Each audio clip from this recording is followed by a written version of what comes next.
Are we alive? Are we here? Is it summer? Are you having fun yet? I want to know. Hey, it's the Friday Night Live. It's summer, and we're here and we're live. How are you? It's so good to see you guys. What an amazing week it's been. And we've got that Opal guy here talking about how it is always amazing up in here. We've got Femme Mechanique Designs, Julie. Good to see you. Are you back from your trip? And Romania Rockhound saying how do from the very top of the show. We also have Freeform Lapidary here. Good to see you, Caleb.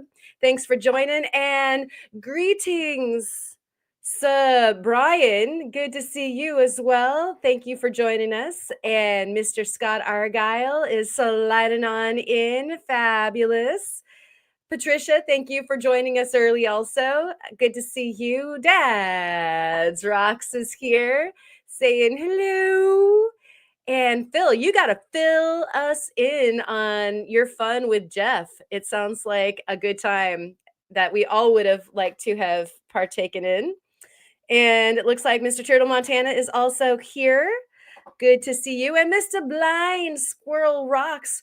Hey, I hope everybody out there is doing okay, staying above water. I've heard about some of the flooding and people's trees coming down. Bob's Rocks, I hope that you're not submerged and that all the kids are okay. Are the kids all right? And the tree that was in Corey's yard that he was sharing over there on the Discord, seriously, I hope everybody out there is okay. Thank you so much. Brian is shouting out for some smashing, some ground and pounding, that like button for us all, please. I thank you very, very much. And I appreciate that, Brian. Cheers to you. We've got Soul Adventurers here in the house. Cheryl was putting on quite the good show a few nights ago. Was that just last night or was it a couple nights ago? It's kind of been a blur, but we were watching her cut on her saw after opening up a wonderful package, and that was a real treat. Thank you so much, Cheryl. If you missed it, go give her some love. Watch the live stream. It's even better when it's like born again, right? It's the second life out of 9, apparently. You can watch it as many times as you want. We've got James here. James loves rocks, and dude, thank you for saying hi from the very get-go of the chat bar. He was the one. He was number one. And also, he shared a megalodon tooth over on the Discord. That is ridiculous. It is so big. It is like he held it with both hands. So you got to go check that out. And thank you for sharing that. That made my day. And what was better than the megalodon tooth were all of his teeth in his smile. That was so great. Aloha to you, Rock. Steinkerns, Olimia, ichthyosaurs, and all the things. Thank you, Rick the Rock. I appreciate that. Oh boy, the heavy duty research going on here. Go watch that video if you haven't had a chance. I dropped it on last Friday, and it is, at first, we thought it was about a big surprise, a big rare surprise is finding the ammonites, here in Oregon. So that was enough. That was enough of a surprise. But on top of that, on that very video, in that very trip that we took, we also found what we believe are bones of ancient marine mammals from the Jurassic Park period. I mean, we're talking about dinosaurs, but we don't have any dinosaurs in Oregon. Excuse me. They're the marine mammals. And so we're trying to hunt down who it is who might have left a tooth right beside one of the ammonites. Can you even believe the luck on that? That we found a couple of ammonites and probably more. I've been looking around with the microscope and it looks like we might have some littles. But also this potential tooth, and it belongs to somebody of the marine reptile genre. And there's a couple that were swimming about in the ancient ocean on the around what probably were islands of Oregon back then. I'm an island girl. Aloha. Rick said it. We belong originally to an island that docked with the Pacific Plate, and that is when these I believe that is when these fossils would have been distributed. How cool is that? What kind of crazy historical story is that? Okay, back on track. I'm pre-tangenting for you guys because you know it's going to be a night of tangents. We've got Theo Kellison coming on to the show tonight, and then we also have um I feel like I just got distracted by the chat for a second. I'm gonna read your comments here in a second, where whichever way they go. So we've got Theo Kellison coming on to talk about the incredible cab that he made for the cab contest and won. We have also the next awesome creator at over there at the Discord. Not that you all aren't wonderful creators, because you know you are. But Ma is also joining us to talk about not only she slid in second on that particular cab contest, but we have some new things going on over the Discord that we want to go ahead and discuss with you guys. And so we've got like a bunch of eye candy going on for you this evening. And let me get caught up. Margaret, thank you so much for coming on. You guys have all been so inspiring over on the Discord. Let me just say right now, between all of the sharing, not only on the side of rocks and minerals, like everybody's bringing their fun summer finds and what they're uh, getting over at the gem shows and that sort of thing, but also on the other side of life, you know, the reality of these floods and the big storms that are happening, and then there's all this randomness like our pets and whatnot. So I really appreciate you guys over there on the Discord so much. It makes my day to go over there and check everything out. And we've got the fish are so deep, you have to hit them on the heads with your frozen worms. Still got a couple of crappie. Really? That is hilarious. That caught my eye and I was totally distracted. Okay, scrolling forward, and I would like to invite, or rather, welcome all of you guys into the chat. Cynthia Foss is here. Thank you so much for coming, darling. I know she's been doing some neat microscopy and other things that she's been sharing on her YouTube channel. Go check that out. Give her some love. And if anybody is brandishing a wrench out there, it would be great to share that link if at all possible for her channel. And scrolling toothless, oh my gosh, what and I was seeing that there was like a little green sticker up here, so I had to at least get to this. Thank you so much for this freeform lapidary. Really appreciate your support getting out there for these mining trips, the research, all this stuff with the Jurassic period goes to a great place. So let's ring this bell.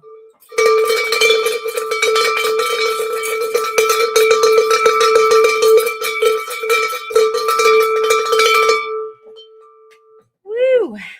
I'm thinking of fashioning a new bell also. So I just want to like throw my hand backwards into a huge gong. I have visions, you guys. So hopefully that'll happen. And Romania, thank you for that. The rock what VJ thing. I appreciated that comment. I did see that back there. I really appreciate you guys. If you guys have questions tonight, and you might for either of our guests, about anything over there on the Discord, about anything in life at all. Uh, Definitely, if I don't see it the first time in the chat, or if one of the guests don't, then like hit it in all caps. It's totally okay for you guys to scream at me. I do miss some of the comments, and I feel so bad afterwards when I'm reviewing the live stream, because I always do, just to see what I missed, and I'm like, oh man, that was a killer riff, or that was such a cool thing that someone said. And so we want it, and so you might have to say it twice, or hopefully not, but maybe even thrice. So scream at me. Yeah, like this. Like bow bow bow bow. It's quite all right. Thank you so much. You know, feel free to keep me honest and scream at me when I miss something. Jenny Stone, it's great to see you. Thank you. I always love seeing those butterfly wings in the icon there. Thank you. Like, this is what I'm talking about. Where's my bell? Nobody's getting neglected here. I might just be a little late because I was like way behind in the chat, because I had gone on that like long tangent. But like I said, this is conditioning. We're getting calloused for when our guests come on, because it's going to be an amazing roller coaster ride between eye candy, it. Theo's got his camera all primed up and ready to treat us to some amazingness. And then yeah, eye candy and tangents and stories and all the good things in life, right? Oh, and you know what? This actually reminds me of something that I'm supposed to share with you guys. And so, oh my gosh, no wrenches.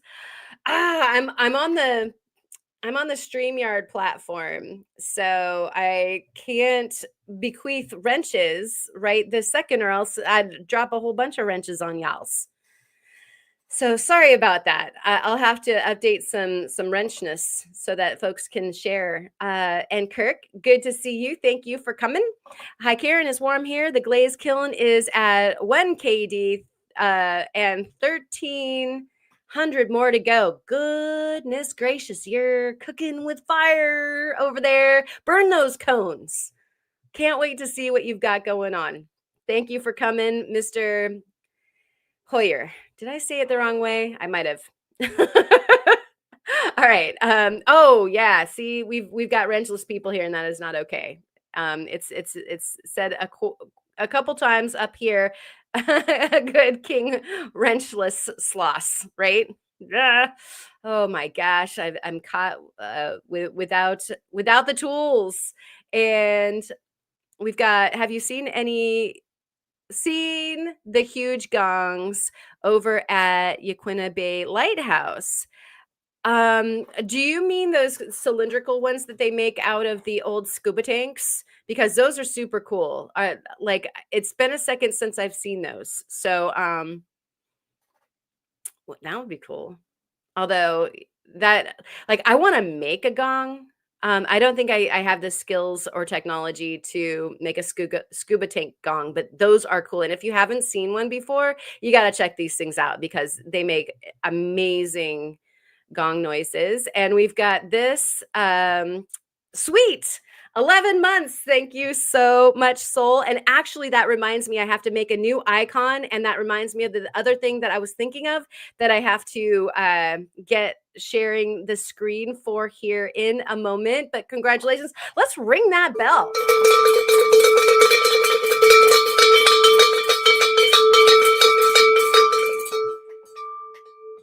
Gong. I appreciate the memberships. That is a way for it's kind of like that cup of coffee thing, and yet that stuff actually is the backbone of paying for StreamYard and the epidemic sound and all the things that keep this stuff going on the monthly. I just know it's taken care of, and so cool. We're on cruise mode. Love that. Thank you so much. And Brenda is here. Good to see you, Brenda. Hope that your summer is treating you well, and that you're getting out there doing some wonderful rock houndings and whatnot. We've got Rufotris also sliding in. Long day, just got off work. Hey, yo. he says to everybody. And I did want to mention also Rufotris, that he's not only got a new video out that he was showing off some of his cuts that he had taken over at the club, and it's got a wonderful UV section, but also he was talking about the diamond, those, oh, what do we call them? Oh my gosh, I'm behind. Those diamonds that we are cutting for the challenge that Rufotris did throwdown for. And we are already getting some of the video submissions. Apparently, Patrick has finished his challenge diamond. And so, and I'm in on that, and I know Theo is in on that, and then McLeod and Alleluia, I believe, and I'm not entirely sure how many other people we're going to take a crack at that. But I'm looking forward to seeing what goes on there. And it looks like we have Patrick in the house. And so here, let's give that a member for 4 months. Thank you so much.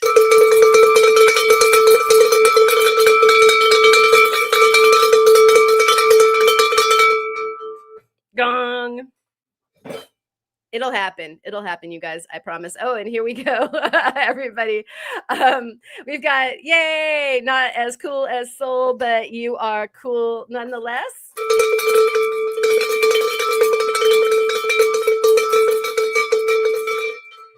We're getting our bellin in way early. I love it. Yeah, let's just get this thing going. And thank you for that. We also have Jenny, I'm still a baby membership. Thank you, though, for your support.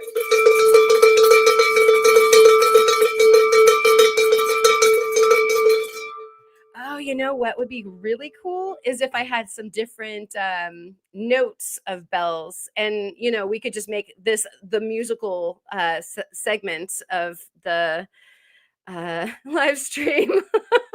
We've got Wisconsin rock stalker Jerry, no Jazz Jerry is here also in the house, and we have Ryan, still not as cool as Cheryl. Ring that bell.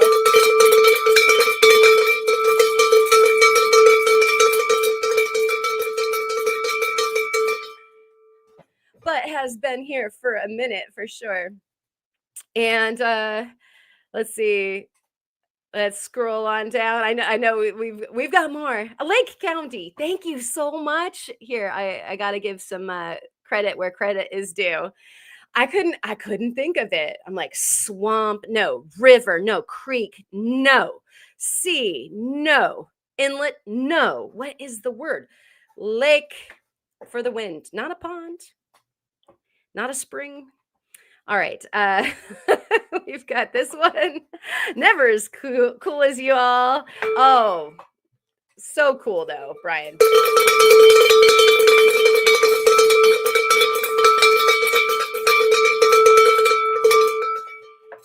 We appreciate your unique brand of coolness for sure. Thank you. We've got Theo is a member for 11 months. Yay. And he's out there. He's over there in the chat.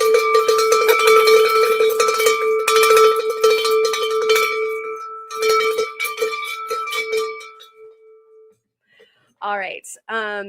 And let's see. Oh,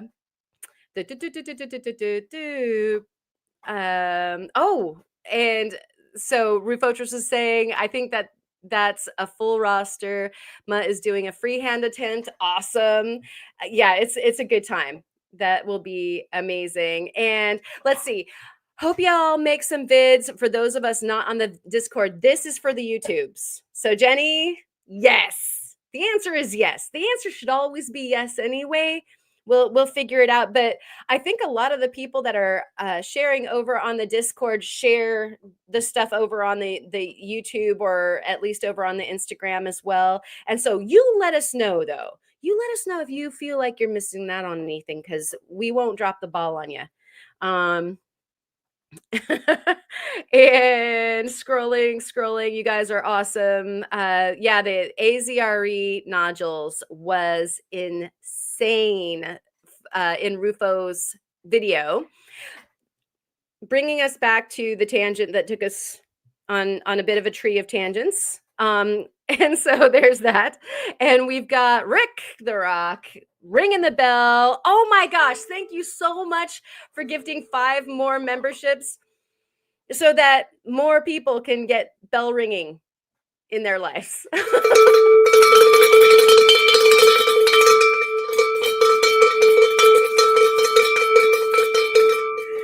Thank you so much. That might have to go to the Gong Fund. We'll figure it out. If we have to, take one from a scuba diver, or if we end up being able to fashion one out of something else that I might have actually here in this household waiting to be experimented on. Yeah, it's true. Yeah, it almost might have been a maker's challenge thing. So we are in for it. And Mr. Turtle Montana, I'll give Brian a few of my months. Awesome. Thank you, Turtle.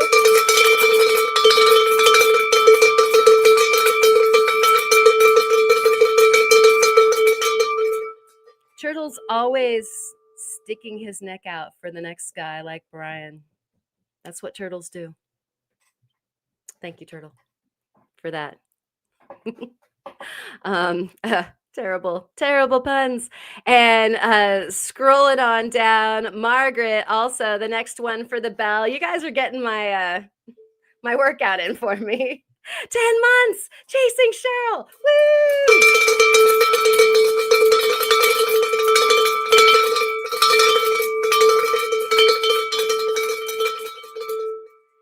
Feel like I'm sprinkling the bell on some kind of wonderful gourmet snack. So it's getting well seasoned with music. All right. Let's see. Scrolling on down and scrolling on down, and cool tracking numbers are happening, and I love that exchanges are being made. This is fantastic. And oh, Jenny, okay, I particularly want to see Patrick's Lake County Diamond as well as everyone else's. We all particularly want to see Patrick's, and it is even more exciting because the sort of tease was that he was done and it's fabulous. And so, yeah, I can't wait either. And so, stay tuned. That is for YouTube. And so it is for you and all the other yous that are on the tube of you, that thing. And, see that switch arms, right? Right, Jerry? Goodness. Oh my gosh, Mr. Turtle Montana. Yay! Here today, gong tomorrow. All right, switching arms. See, this is the collarbone arm. Just was at the chiro, like the chiropractor, the hour before seeing you guys. So I'm going to be a little bit more gentle on this one, even though it is deserving of much melodic tones for that beautiful super chat. Thank you so much, Mr. Turtle Montana.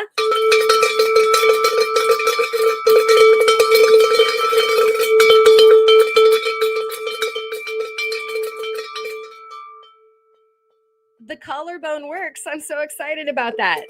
The doctor is helping me out. We looked at all of the surrounding issues from when stuff like literally snapped.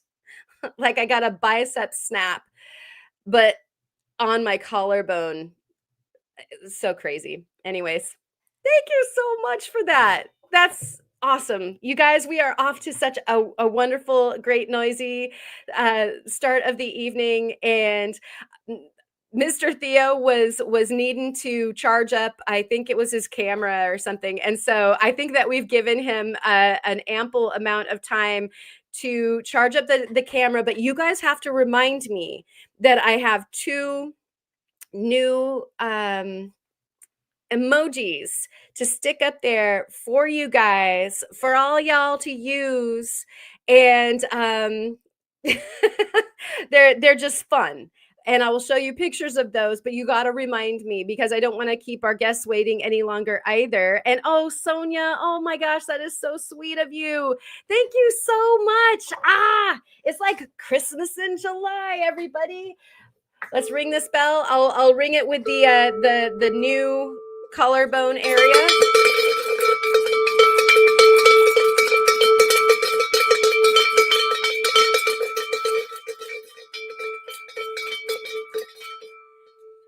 I'm not quite as I'm not quite as good with that arm yet. I'll work on it, and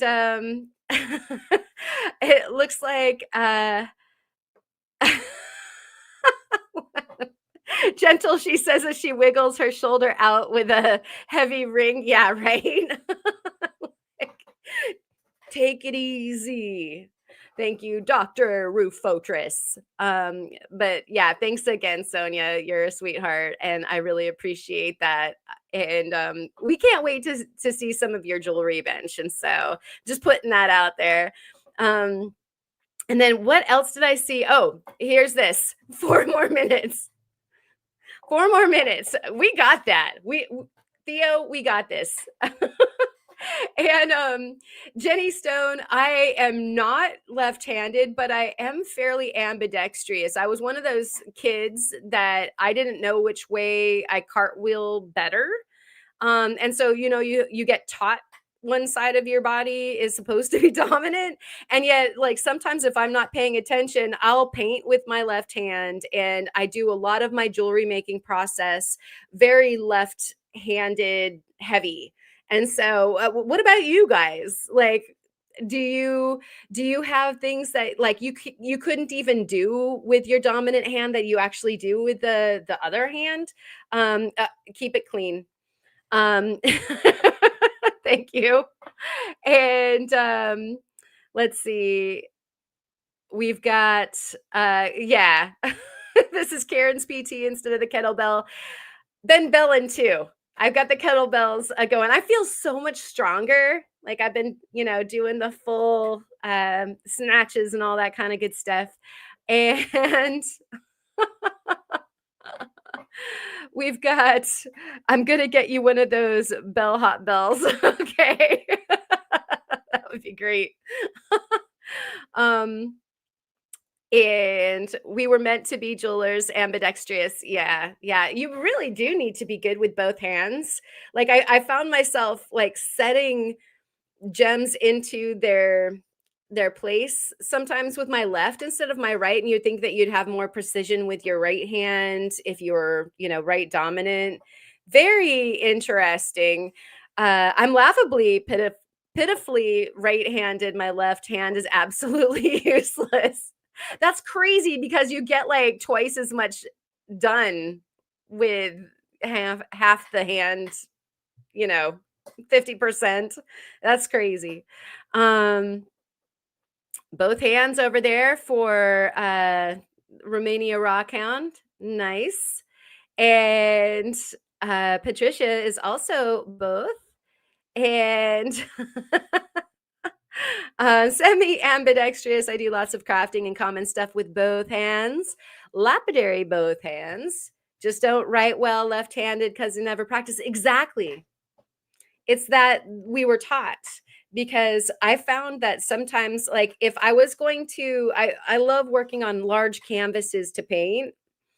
And so sometimes if I couldn't get the good angle with my right hand, I just switched to my left hand and be painting, and I wouldn't be even thinking of it. I wouldn't consciously do it. I just like kind of wake up with my left hand doing the painting instead of my right hand doing the painting. It was so weird.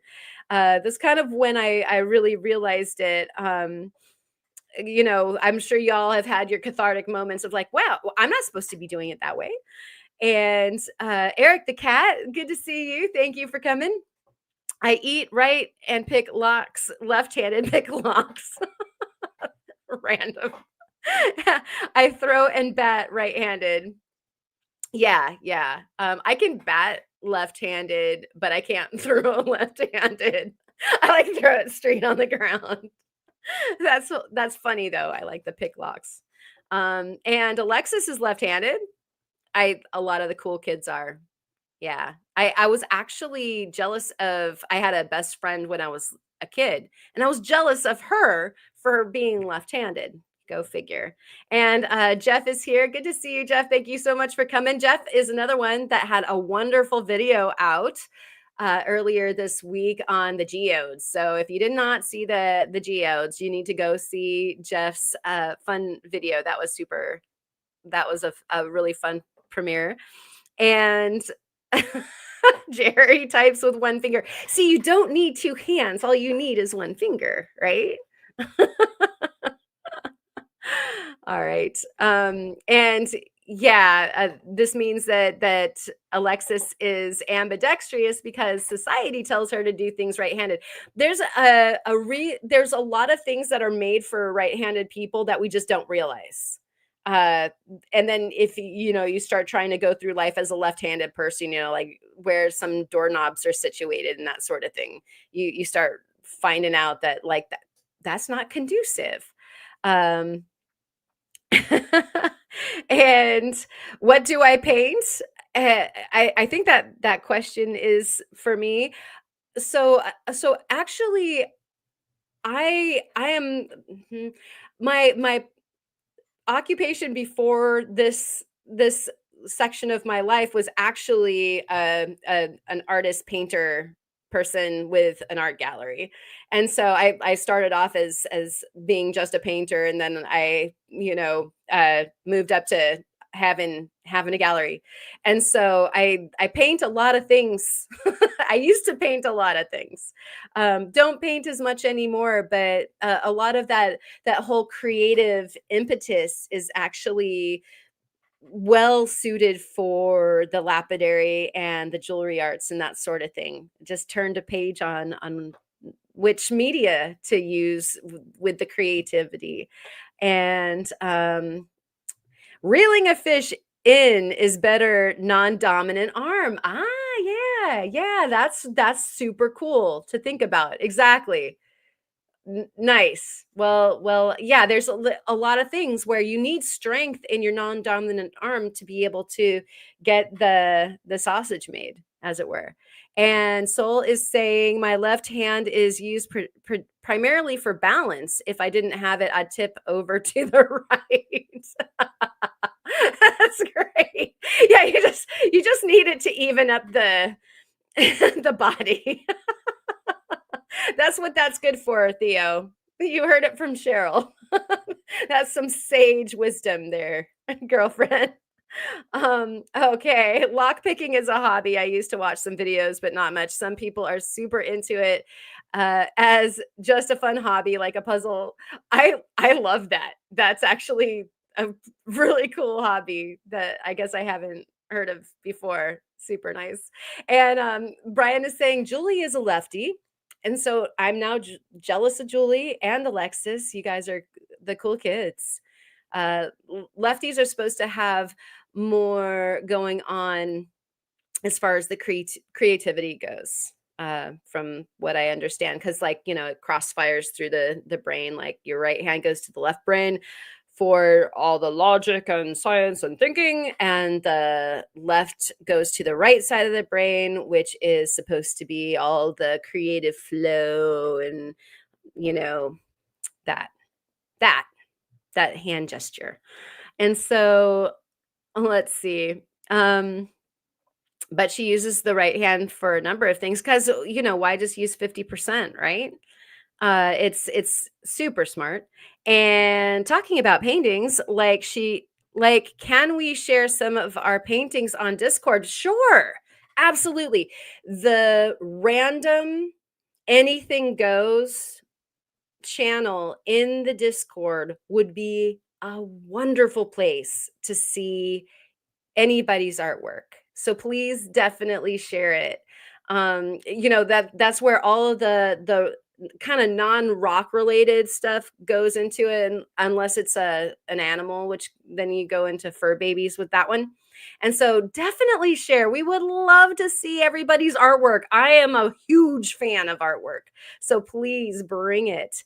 And Ryan is saying no left-handed SLR cameras. Yeah, see? Like some things are absolutely built for the right-handed people. And Julie, I gotta see your artwork. I would love to see your artwork. Everybody's artwork out there. So inundate the Discord over there in the random anything goes area. I would love to see your artwork, and I'm sure others would like to as well. And so, oh my gosh, Rufo, there's 100 sirens going on around the city, so he's wondering what's going on. It's that talk of the rock or the lock picking. You know, they're always listening. I'm wondering what the like toilet paper is about. Mr. Turtle Montana. I don't even dare to ask.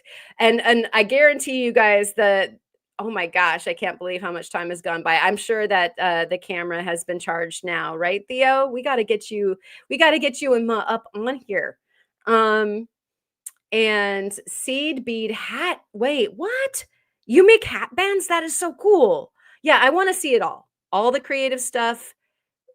Maybe we need a channel for the creative other things. Let me know in the chat if we need another channel, because we don't have enough channels over at our Discord. I don't know if you knew this or not, but we need more channels over there, more options. There aren't enough options of where to post things, you know? And Patricia also does some painting, and we've got the two Patricias, and so I'm gonna have to figure out how to get that part so that y'all know, like, I'm talking to the creations one or what have you. And so, oh my gosh, I'm so right-handed. My arm is visibly larger than my left arm. Have you guys seen that model of, like, somebody in science actually developed this model of man where the dominant features were larger and the less dominant features were smaller? And it's a really, really cool sculpture of what you would look like if your anatomy was based on dominance. Very, very cool. Go look at that up if you ever want to see Theo and Ma come on here. We'll get through this little tangent. Well, you guys are so good at keeping the tangent train going while we were waiting for that that thing to charge up, and you guys didn't even know. You didn't know that was your objective until I told you. And look at how really, really good at it you are. Off Your Rock is here. Hey, Manny. How's tomorrow going? I hope you're well. And scrolling, you guys. I will catch up on all of these conversations about arms. And oh, Patricia Bach is painting. Most of my paintings are in a storage unit. Bummer. They will not fit in my house. Oh my gosh, 6x6s and 4x8s. I love big. I love that. I hope you have pictures to share with us. I would love to see those. I love painting big so much. And that was kind of what I was talking about, where, you know, if it didn't work with my right, I just switch hands and start painting with the left hand over here. And there's something about when a canvas fills your whole view, immerses your whole body in the painting, and you only get that from big. Yes, I love that. Resort Dog is here. Good to see you. And scissors suck. Oh my gosh, scissors are a definite right or left-handed thing. And your right's in a brace. I'm sorry, man. I hope that you're feeling better and that you can find some scissors that work. That is very frustrating. And yeah, Margaret also wants to see everybody's art. So bring it, everyone. And I'm sorry, I'm gonna scroll here because we have our guests waiting in the green room. We've got ADHD strong in this group. Yeah, Brian, they're ADHD. That's hilarious. Okay, I got us there, and let's bring Struggles with Tech up here. Hello. Are we struggling? Okay. You have you have like maybe even a handful, a left handful of seconds, which is smaller than the right handful. It looks I'm like setting up Josh a is fan because sharing. RAC stopped working. Hey, you guys, we didn't cheers yet. Ah, And so while he's doing that, let's get a hearty Steinkern into all of you, to you and your summer rock hounding. I hope you have some really fun trips planned for this weekend, be we're not. it out in the out in the field, or perhaps at a gem show, or in your Oh, own rock collection. I was just cleaning some of mine last night, and it's so fun to go through your own rock collection and rock hound in it, because sometimes you forget about some of the stuff that you have. So Steinkerns to you.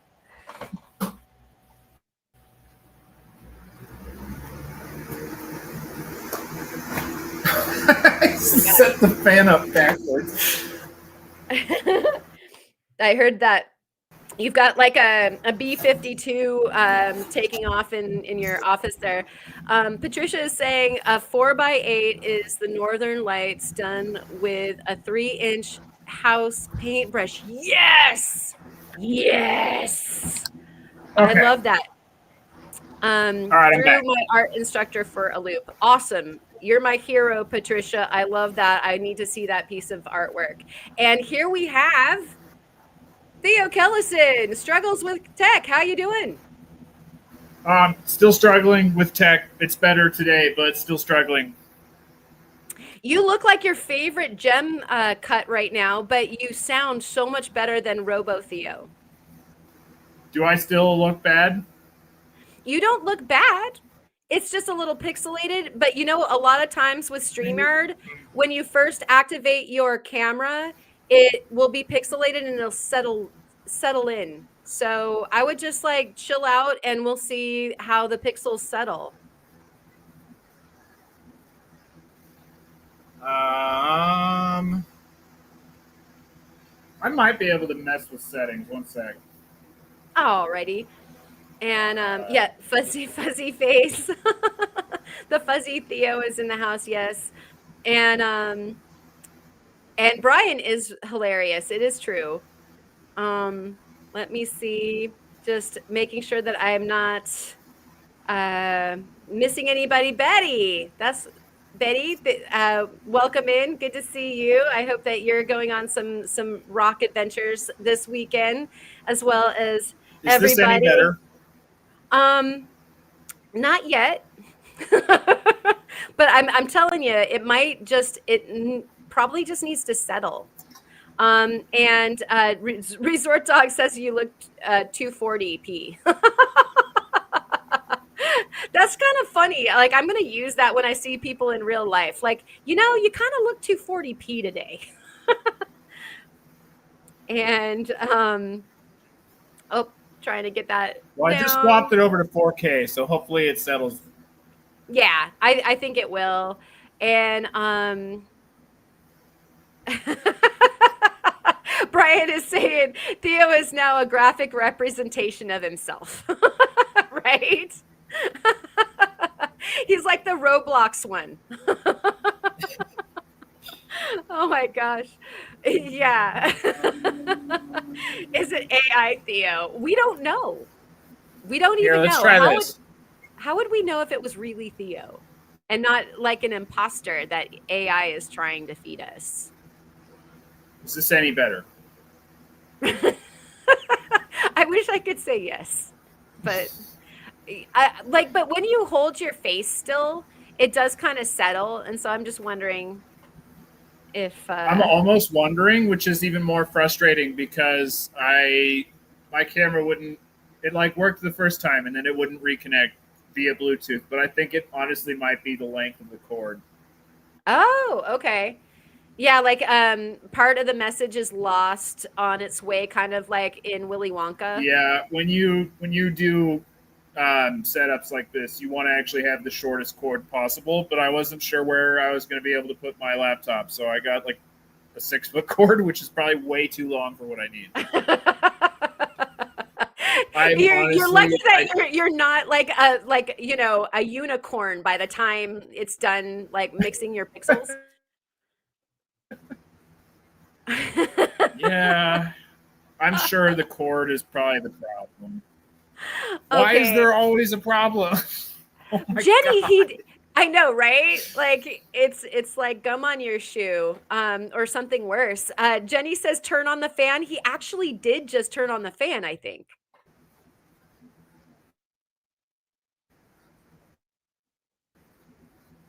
I Oh, did just turn on the that's fan that is the face of because it frustration. is like our AC doesn't work in the shop and it is sweltering back here.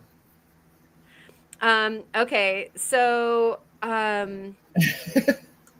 let's We're getting to see. that point where I just give up on this battle You and just can't give accept up. that it's always going to be bad. You can't, yeah. Acceptance, but not giving up. And Julie Where is says that this even? she's like almost crying, laughing so hard. So look at what joy you're bringing to people, though. This is this is at the very least causing for What some the heck? entertainment. Okay, Alexis just got me this cord like right before we started. I think she got a 12-foot cord. That's in case I you want think to wander Alexis got the around while 12-foot you're, cord. yeah. Like Brian seriously, would this like to thing know is if you tried ridiculous. turning it on and off I again. think that's honestly probably the issue. Oh man. Sorry. Actually, So I was backstage for so long that legitimately might be one of the problems. yeah. Yeah. Do you wanna re-enter?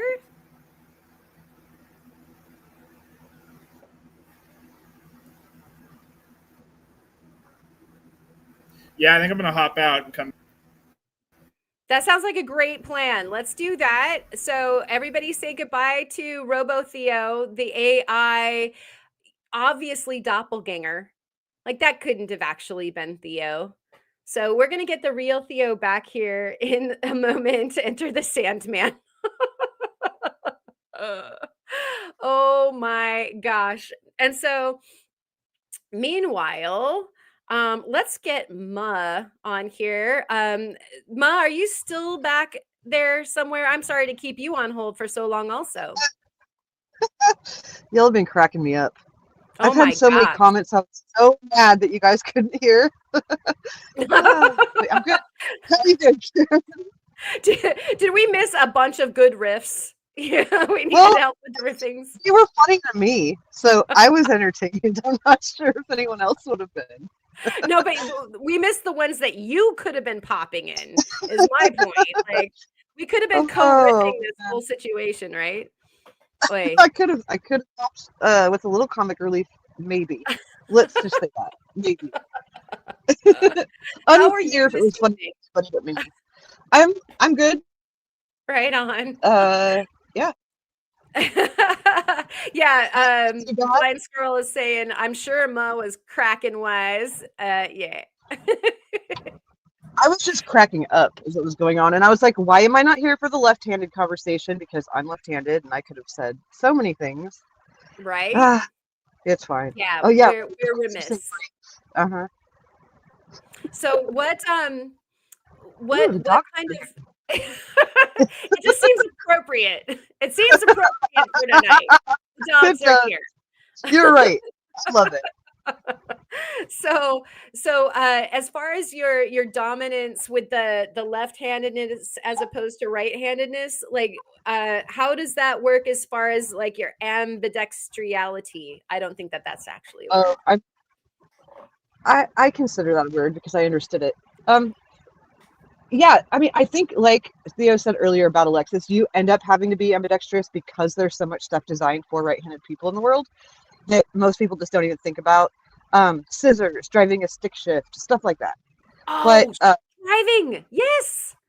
um, which is, I mean, it's not as big of a deal when you've got manual, but if you grew up with stick shifts, like And I mean, I don't know any different either, so I don't know how much easier it is for a right-handed person to do it, but they make that for the, the dominant hand to be, or yeah, the dominant hand to be using it. That makes me wonder though about Europeans. Like, Yeah. they drive And on the other side of the road with the whole cockpit on the other side of the car. right. And so Yeah. are they a bunch of left-handed people? Like, No. I mean, I've heard theories because like my husband is a big fat history nerd. He's got his yes. master's in it. This is And one of the things I like most about Randy Musbin. yeah, me too. But he's I think it's him, and man, he's gonna be so mad at me if it wasn't him that said this, and especially if I'm wrong. But then it goes back to like the days of being on horseback and where you needed to draw your sword and that kind of thing. And it was adapted from way back then, the trails that were already there. Yeah. Yeah, that makes total sense. I think that's where it originated, but that could be a big old urban myth, and I could be misremembering where I heard it, whatever. But yeah, cool thing to think about. But the one thing I'm thinking about, like especially lapidary wise, that is different for me, that's very annoying, is on a rotary tool, I have to run, like with my Fordham, I have to run it in reverse. Oh yeah. Because I'm using my left hand, and it's just the angle of it needs to run in reverse. Well, if you use anything like a felt burr or the kind that you put a screw through and screw into something, when I run that, it unloosens the screw because I'm running it in reverse. Right. Yeah, that totally makes sense. I have to. It's the one thing, like, I mean, I can go and buy special ones, but they're so expensive, it's ridiculous. Yeah. I just, for when I'm polishing, switch it to normal and then just get blasted with compound. It's just, you have to put up with what you got to put up with, right? Exactly. I mean, thank goodness that they actually they make like left-handed masked machines for faceting and stuff like that, because they totally realize that it's a thing, and especially clockwise and counterclockwise would make a difference to people that are left-handed. Beaver didn't care. I had to, like, when I bought mine, I had to turn it around so that the switch is like on the other side. I had to make a mount for where the water pump went because it has to sit on something that's magnetic. I had to like glue one to my machine so I could turn it around. Like, it's just weird stuff you don't think about until you have to. Honestly, Totally. Then you're like, I got to make it work, and I'm used to having to make it work because that's what being left-handed means. You're just kind of like, you deal with what's in front of you. I cannot use a pair of left-handed scissors to cut if my life depended on it. Like, I just learned right-handed, stuff like that. Good adaptations. Theo is back, and you're definitely like in the 700s for the pixels. Is it marginally better at least? It's so much Absolutely. better. It is Okay, so well, much I better. went and found a cord that's only 3 feet instead of 12. So, like, seriously, look at this cord that You did Alexis so got. much with that thing. Like, Oh my this is gosh, that was actually so funny. ridiculous. She's like, he's so tall, he'll need a long one. Well, okay, so in her defense, I told her to get the longest cord because I didn't know where my computer was going to be set up. So she got me this monster of a cord, and then after setting up, I'm like, oh, this was a mistake. It shouldn't be this long. She did her best. So if I look over, it's because I have to. This is the most ridiculous setup. I wish I could show you guys. So my computer, the screen hasn't been fixed yet. So I have to have my computer, which is here and screenless, hooked up to the monitor, which is here. All of my cords are going into my camera here and the monitor here and the wall behind me. So if I'm looking off, I promise I'm not posing for a coin. I'm actually looking at the monitor.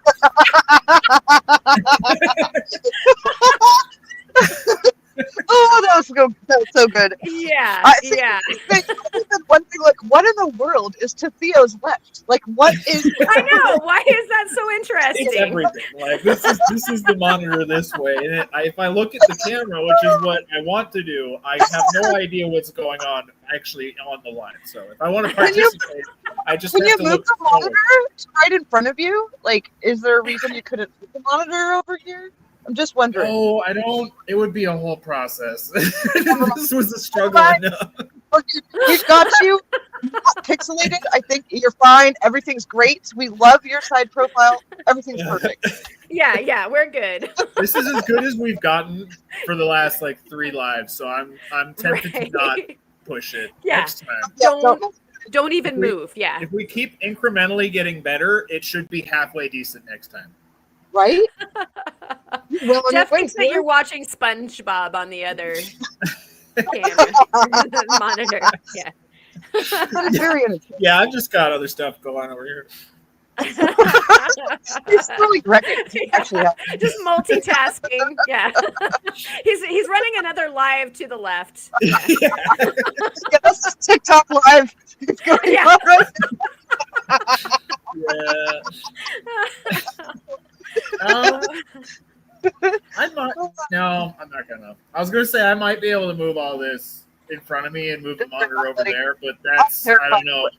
I don't know that I'm willing to do that battle right now. We'll save that for Christmas. Like we'll do that next time. Next time, I promise I'll do that. All right, I'm going to work out from laughing.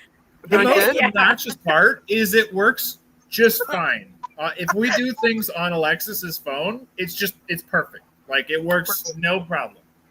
Also, a big part of the issue is that the shop has terrible Wi-Fi. So.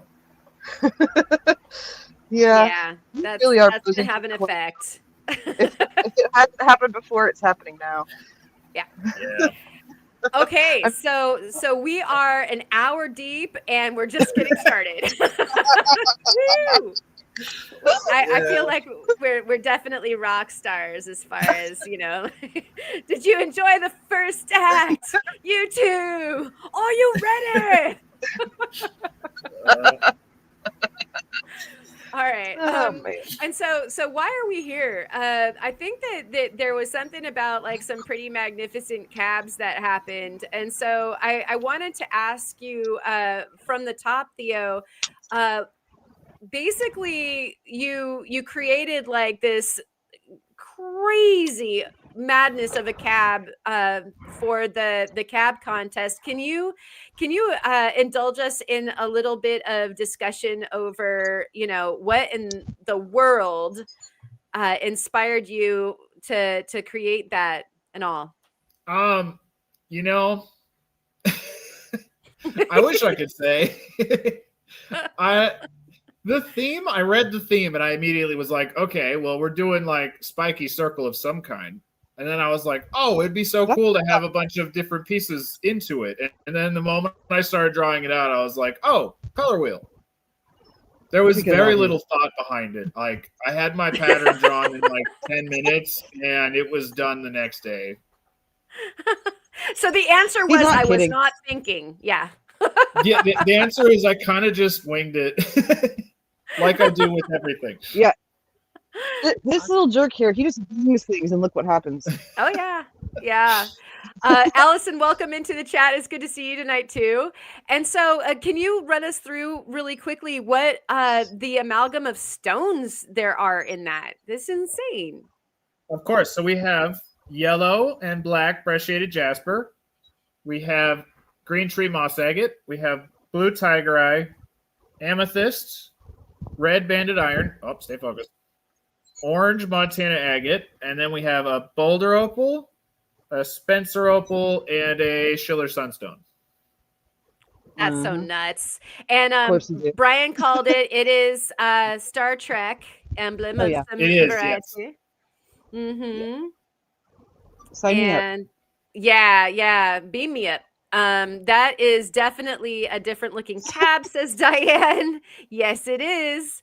And can you really quickly, for those that are just tuning in or not part of Discord, can you tell them what the cab challenge was for the contest? Yeah, the theme was, what's the point?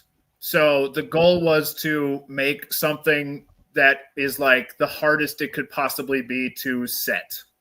Like a jeweler's nightmare, basically. So immediately my brain went to spiky circle. But, honestly, this probably wouldn't actually be that hard to set. Nah. Yeah. Probably fairly easy. Yeah, just some prongs out on the end. Yeah, It'd or even probably at be the good. in the middle, and the other ones are free floating. It depends on what you're wanting to Yeah. do with it. But yeah, Oh I mean, I man. The think only reason I would. sorry. Sorry, no, go ahead. Oh, I was just gonna say the other aspect to that challenge was to like kind of just be ridiculous and push yourself to a new level. Yeah. So that Yeah, that was a is, fun one. I was like, what? How in the world is he gonna dome that thing? Like, you were showing me, I'm like, how, dude? The And like, answer is with a flex shaft. right, yeah, I because see, I had a completely different, like, where my brain went was a completely different direction, which is what's so cool about stuff like this. Is I even looked at yours, and I would have done it in a different way. You know, like yeah. that's the cool part. But yeah, you did such a great job cabbing that with your, like, to cab any or to dome anything with a flight shaft. I'm impressed with. So well done, sir. It was weird. I've never done it before, and this is probably the only application where I'd ever do it again. It was really strange. But it looks Diane great. is It's a saying it would very be foreign feeling. Diana was saying that it would be easier to wire wrap. It would make an amazing wire wrapped piece. That is true. Yes, it would. Yeah. It absolutely would. That thing would be a nightmare to put a groove in. I can tell you that much. If that was the challenge, Actually, it probably wouldn't. And I say that Okay. because it's backed on limestone. So there actually is like some really soft stone right underneath that. to do what with? I'm sorry. To put a groove in. Because all Oh, you well, the need groove is, you can put in anything hard. It's just more I don't it's know just where the they shape are. of it I'm talking about. That's true. That is true. You'd almost need a fence of some kind, which I don't know how you do that. Allison is saying that your hair tonight is impressive as well. It's also sticky outy like his cab. You emote your creativity It is. like through the cab and your hair. That's amazing. Indeed. It's because there's a storm rolling in, and our humidity like skyrocketed in the last 2 hours, and my hair just goes poof. The moment the humidity rises, my hair just explodes. Yeah. Patricia Oh, says the mad cabber. That's That is so hilarious. true. Yeah, the cabbing madness that you brought was insane. And Roof Fortress is saying that's a Kurt move. Yeah. That's so true. Just keep the eyebrow. And so one of your mantras that I know the community absolutely loves is fail forward. And what would you say was the biggest one on that?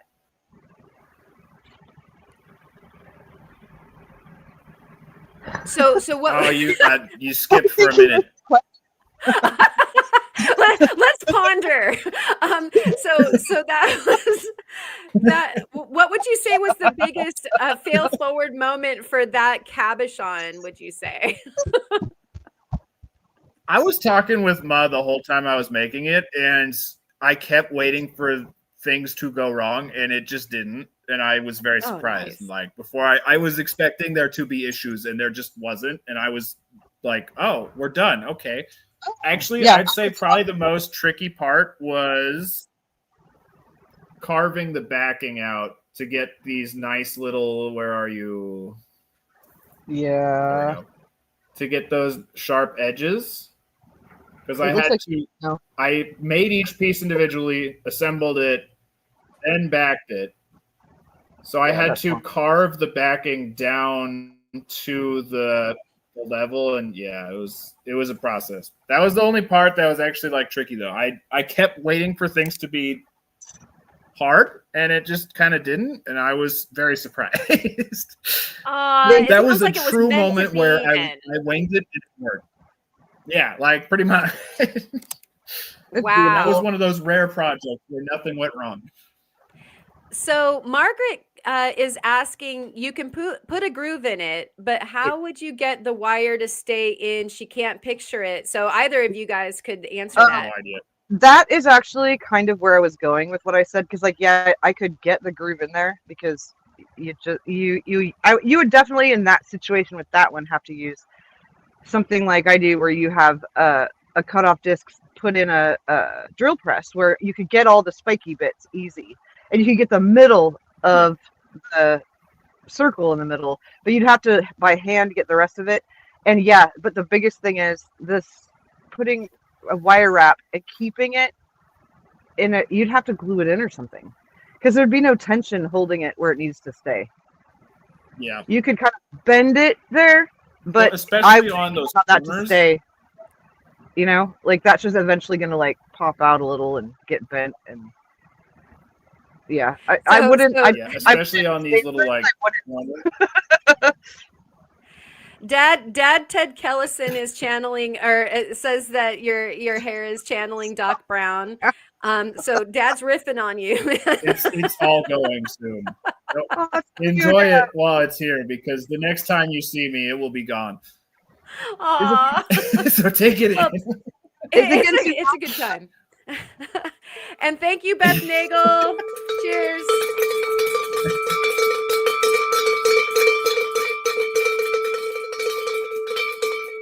That's $5 for Theo's hair. Thank you.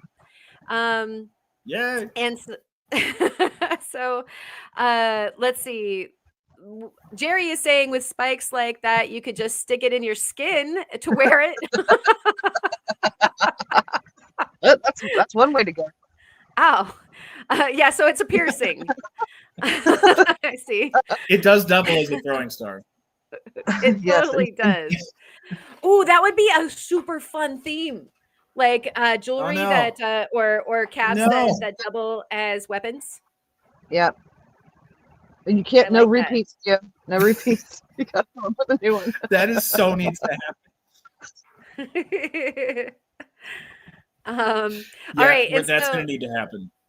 yeah. So keep on winning so that we can keep on choosing these interesting concepts for the I'm actually challenge. done with my next tab already. Oh, Too. so you should talk about the challenge that he came up with for this next month. Or So this month. this is this a good next month. segue. So since you won the cab contest, you get to choose what the subject for July is. And so why don't you fill us in on that? Thank you, Ma. You're welcome. I went with the theme "Nowhere to Hide," and what that means is no gemstones allowed of any kind. It's only thing allowed is traditionally junk rock or non-traditional lapidary material. So there were some questions. It's a much harder thing when you can't. Like, we all have our. Yeah. What? Sorry. There were some questions on Discord as to, like I loved that, because then everybody's like, what's junk? What's rock? And so And I also want to say I have nothing against any of the rocks that I classified as junk rock. It's just no offense taken. Yeah, like no offense. I like a lot of those rocks, but most people aren't probably making cabs out of like sandstone, for example. A lot of people don't see a fossil concretion, not the fossil, but the concretion, and go, yep, that's going to make a nice cab. Yeah. So that's kind of where my mentality was. And it's a lot harder. It for me as well. Mine is done, but it was a process. It took him 2 days. But yeah, it was a struggle. I could probably show it. That would be fun. Well. Yeah. So Margaret is asking, like glass would be one of these things that would be okay to use, or how are we feeling about that? I'd probably be okay with glass. How about like beach glass? Because beach glass would literally be like something that you'd find that's like, junk off of the beach. 3 days ago I found some river tumbled glass and I'm like, hey, triplet topper material. Faceting material. Yeah. I have no problems for sure. All right. Good night, Brian. Yeah, I have no issues with it. Is the idea just kind of to get you to think outside the box a little bit, like to just try to design something cool with something. 100%. It is a thought exercise more than anything. Right. Yeah. I think a lot of us, like, once a box is presented, we're already exercising trying to figure out where the box is. And so that was the only problem. Was like, like is this the side of the box? Is that the side? What kind of rock is okay? What's junk? So it's good that we got a little bit of clarification there. Well, right, and I had asked Theo even about what? Yeah, we missed out on that. You skipped there a little. Yeah, I know. My internet is dropping. I think it's back though. Yeah, it's just for a second. Don't get sad. You're doing great. And Allison is you'll have to bear with me. My internet is not happy right. Yeah. Well, like I can say that I had asked Theo about glass because, like, I had recently started buying a bunch of pressed glass and cut glass and that kind of stuff at thrift stores, for $1 to make cabs with because I'm weird. And I was like, it's someone else's junk. Does that count? And he's like, well, no, but if it falls off the shelf, then it's junk because it's broken, so it's like one of those things where I don't want to rely on that. Like, I'm going to, I'm going to put your treats next to this bowl I want to break. So then it's now junk, but like, I think the idea is do something cool and don't use the normal thing you'd normally use, right? Yeah, and I said in the Discord even, like, I'm absolutely not going to be a stickler about it. It's very much more a thought exercise than you have to use this material. Like, just stretch and do something different that people wouldn't think of using. Right. I love that. Yeah. I just love the challenge. It's so good. For sure. Welcome in, Julie. And hope that you're feeling better. And so with this subject, and you were just talking about having already completed your cabochon. Are you showing it, or are we gonna wait for you to post that? I think I'd be willing to show it. Yay! Yeah, nudge, wink, wink. This thing almost made me rage quit the competition, just so you guys know. Oh my gosh. Yeah, come on. I just freaking love that. And folks that are watching at home, and if you're not seeing it super clearly, we're looking at a bunch of different earth tone gradients in this cabochon that basically reminded me right away of like Monument Valley or the Mogollon Rim, or even like Grand Canyon. Was that the inspiration, Theo? Oh yeah, 100%. What you can't see, that in the video, at least that I can't see, it might be my internet, who knows, but the red rocks on the side that kind of create the cliffy, mountainy, mesa-y bits or whatever, those have, like, he used a sedimentary stone in it with lines, so it really looks like the actual things in real life look like. It gets so good. It's so Thank good. You. So it is, let's see. It's oil shale from Kemmerer, green basalt, sandstone, scoria, siltstone, fossil concretion, limestone, and porcelainite. Of course. Yeah, I just love that. And what you just described, Ma, as far as the stratification, having a feeling for the actual historic stratification of the gorge that we're seeing, it's like bang on. That is so cool. Yeah, thank you. It's impressive. It's impressive. I looked at it and I think the first thing was like epic, and then I said rage quit. Like, come on.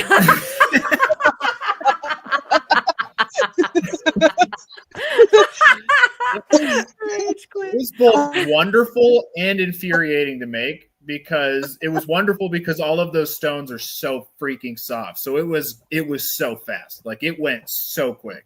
But then the hindsight of that is it's really hard to polish. Like, do I have any? Yeah.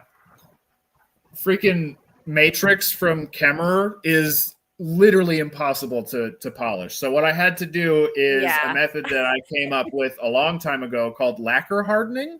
It's not lacquer polished, it's lacquer hardening, where you literally soak the whole thing in lacquer, let it cure, and it hardens the surface just enough so that when you grind through the lacquer, you can actually get it to take a polish. Genius. This dude has, man, he's got hacks. I love that. Yeah. You know, having worked the Kemmerer matrix, when you mentioned that, I was just like, nuh-uh. No, that stuff like you can fingernail into it. You know what I mean? Like you like look at it wrong. Yeah. Yeah. Tell them about what you thought of right when you'd finished. Oh my gosh. Oh. Oh, okay. Bye, Theo. It was so frustrating because I was like, how the heck am I going to polish this stuff? It's so soft. And then the moment I was done assembling, I looked down only to find, you know, I have tons of freaking Spencer. That matrix is the perfect color. They're literally the same color. And not like a -2 on the Mohs scale. Not literal air. Oh my gosh.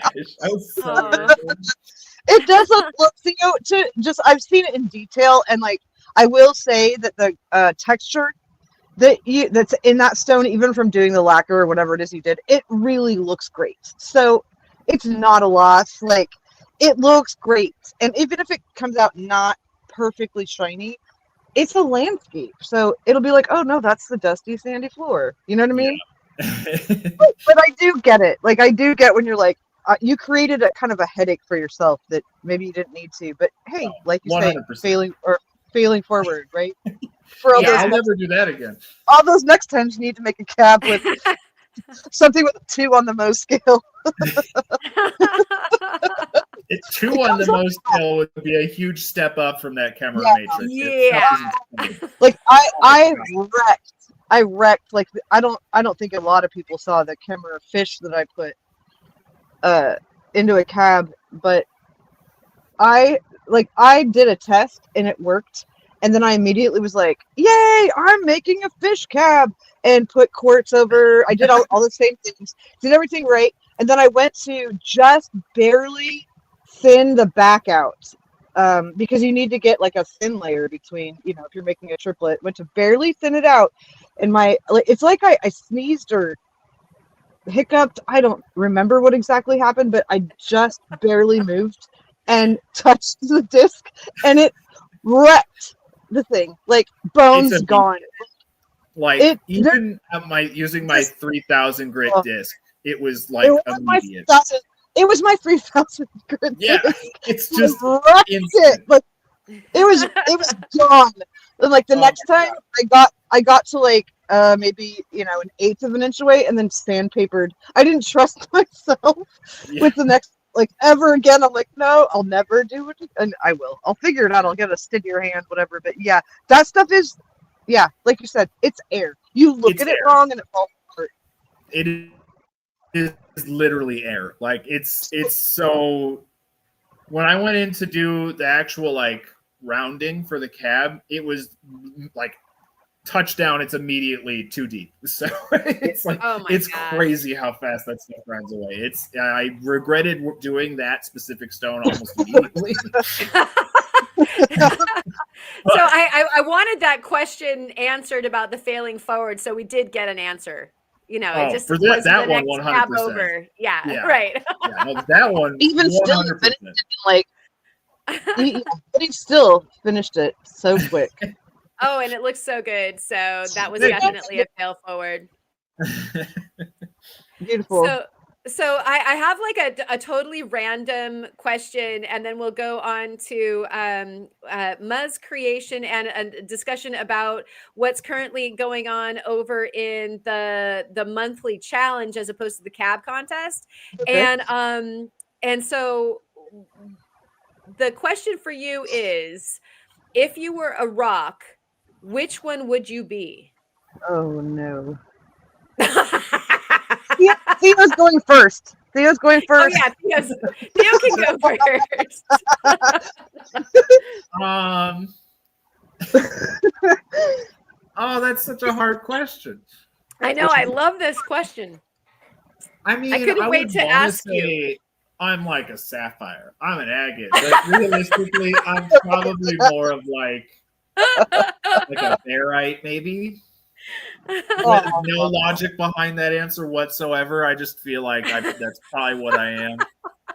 You're a barite. Right Are you on. one of those, are you one of those Maybe I'm brown ones? Gembone. You're Jimbo.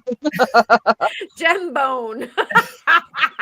No, I will say maybe I'm a Spencer because I found that it's my spirit rock. Oh Okay, yeah. so well, I kind of expected you to say opal, but I wasn't cajoling you in any direction in particular. But when I was writing, It might be so a Spencer. I was asking this question because I don't believe I've ever had a chance to interview you, Theo. We were on the podcast together. And so we were Yeah. always chatting. And I was like, oh my gosh, I get to interview Theo. And this is a question that I've been dying to ask people is like, if you were a rock, which one would you be? And I just, mean, my imagination just kind of like imploded thinking about like what one you would choose. I mean, probably like if I get to pick and it doesn't matter like how good it is, I'd probably say Spencer. Probably something like a Firelight or like I'm just basalt. I think maybe you're amygdalidal basalt, sir. That's better. I can accept that. I am actually I have it nearby. Maybe I'm amygdalidal basalt. I don't know. There you go. I have no answer for you.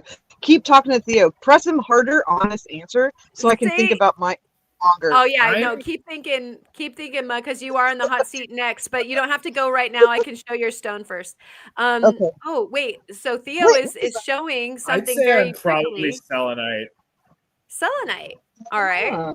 Not satin spar. Yeah, it's selenite. I'm probably selenite. Oh, it's because I'm so soft and easily damaged. Oh. No, I'm kidding. That was a joke. Just don't call him satin spar. He'll get pissed. Theo is a tender cactus.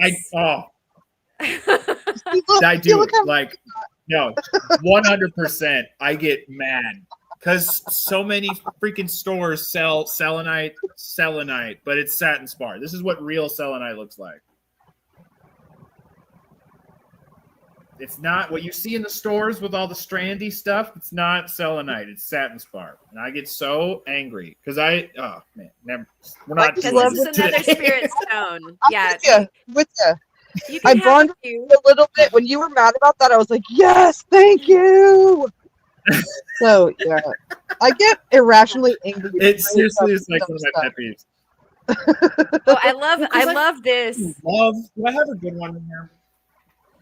So, yes, some other folks are pitching in on this. Dad's Rock said that polyhedral agate firma.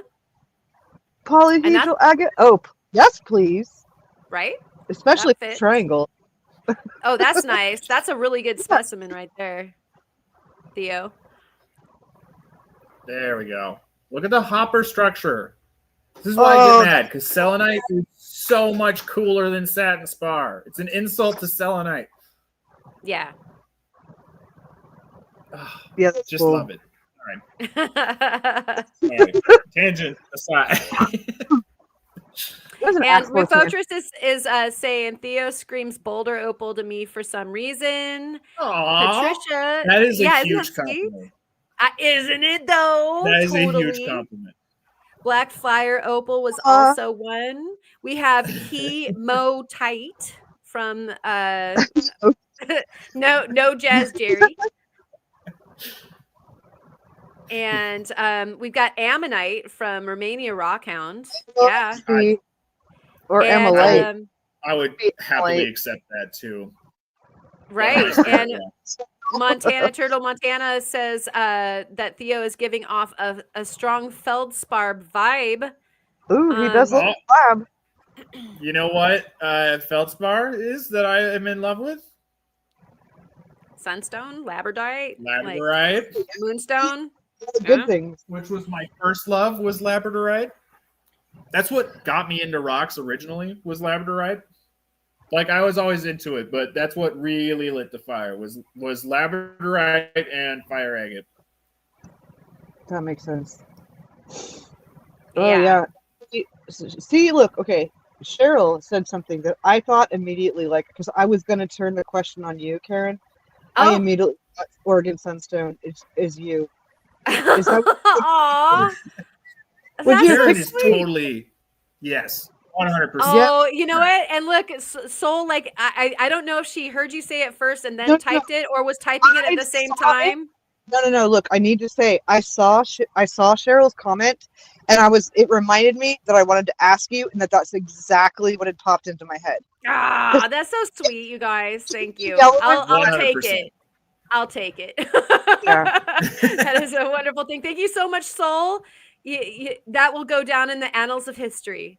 And so do you want some more time? Because I can show your stone first, and then we can talk about the subject, and then we can throw you under the bus a little later.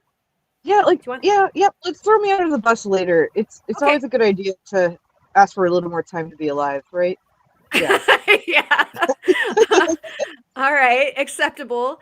And so let us see about putting this up. No, let's see. Oh, there you go. No, stop, Thank you. stop. Oh yeah. Look at those beautiful slablets I've got to cut there. Oh man, We'll I'm so we'll talk excited. about that in a little bit. Here is more Cab Madness by Ma. What's going on here? Oh, um, I had this little weird idea, and it came from, this is my kind of second attempt at basically making like little specimens inside of, for the lack of a better way of putting it, like a setting made of stone.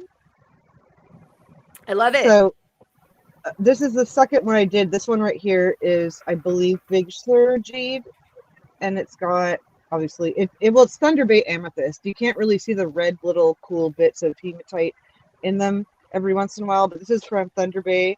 Beautiful little amethyst plate, and I basically made a little setting for it with jade. All right. And so it's amazing, let me just say. And it Yep. made me hungry. And I know a lot of people on Discord also Made got me hungry. too. It's so juicy. It's like Yeah. candy. Yes. So what is the current challenge? Can you tell us a little bit about that? Oh, well, this particular thing I just wanted to make, and then remembered that there's, for the monthly showcase, which is just where everybody votes and a theme gets picked. It was jade. So I was like, oh, this is perfect. I can show it up. I can throw it up in there and not, yeah, whatever. I can put it up in there.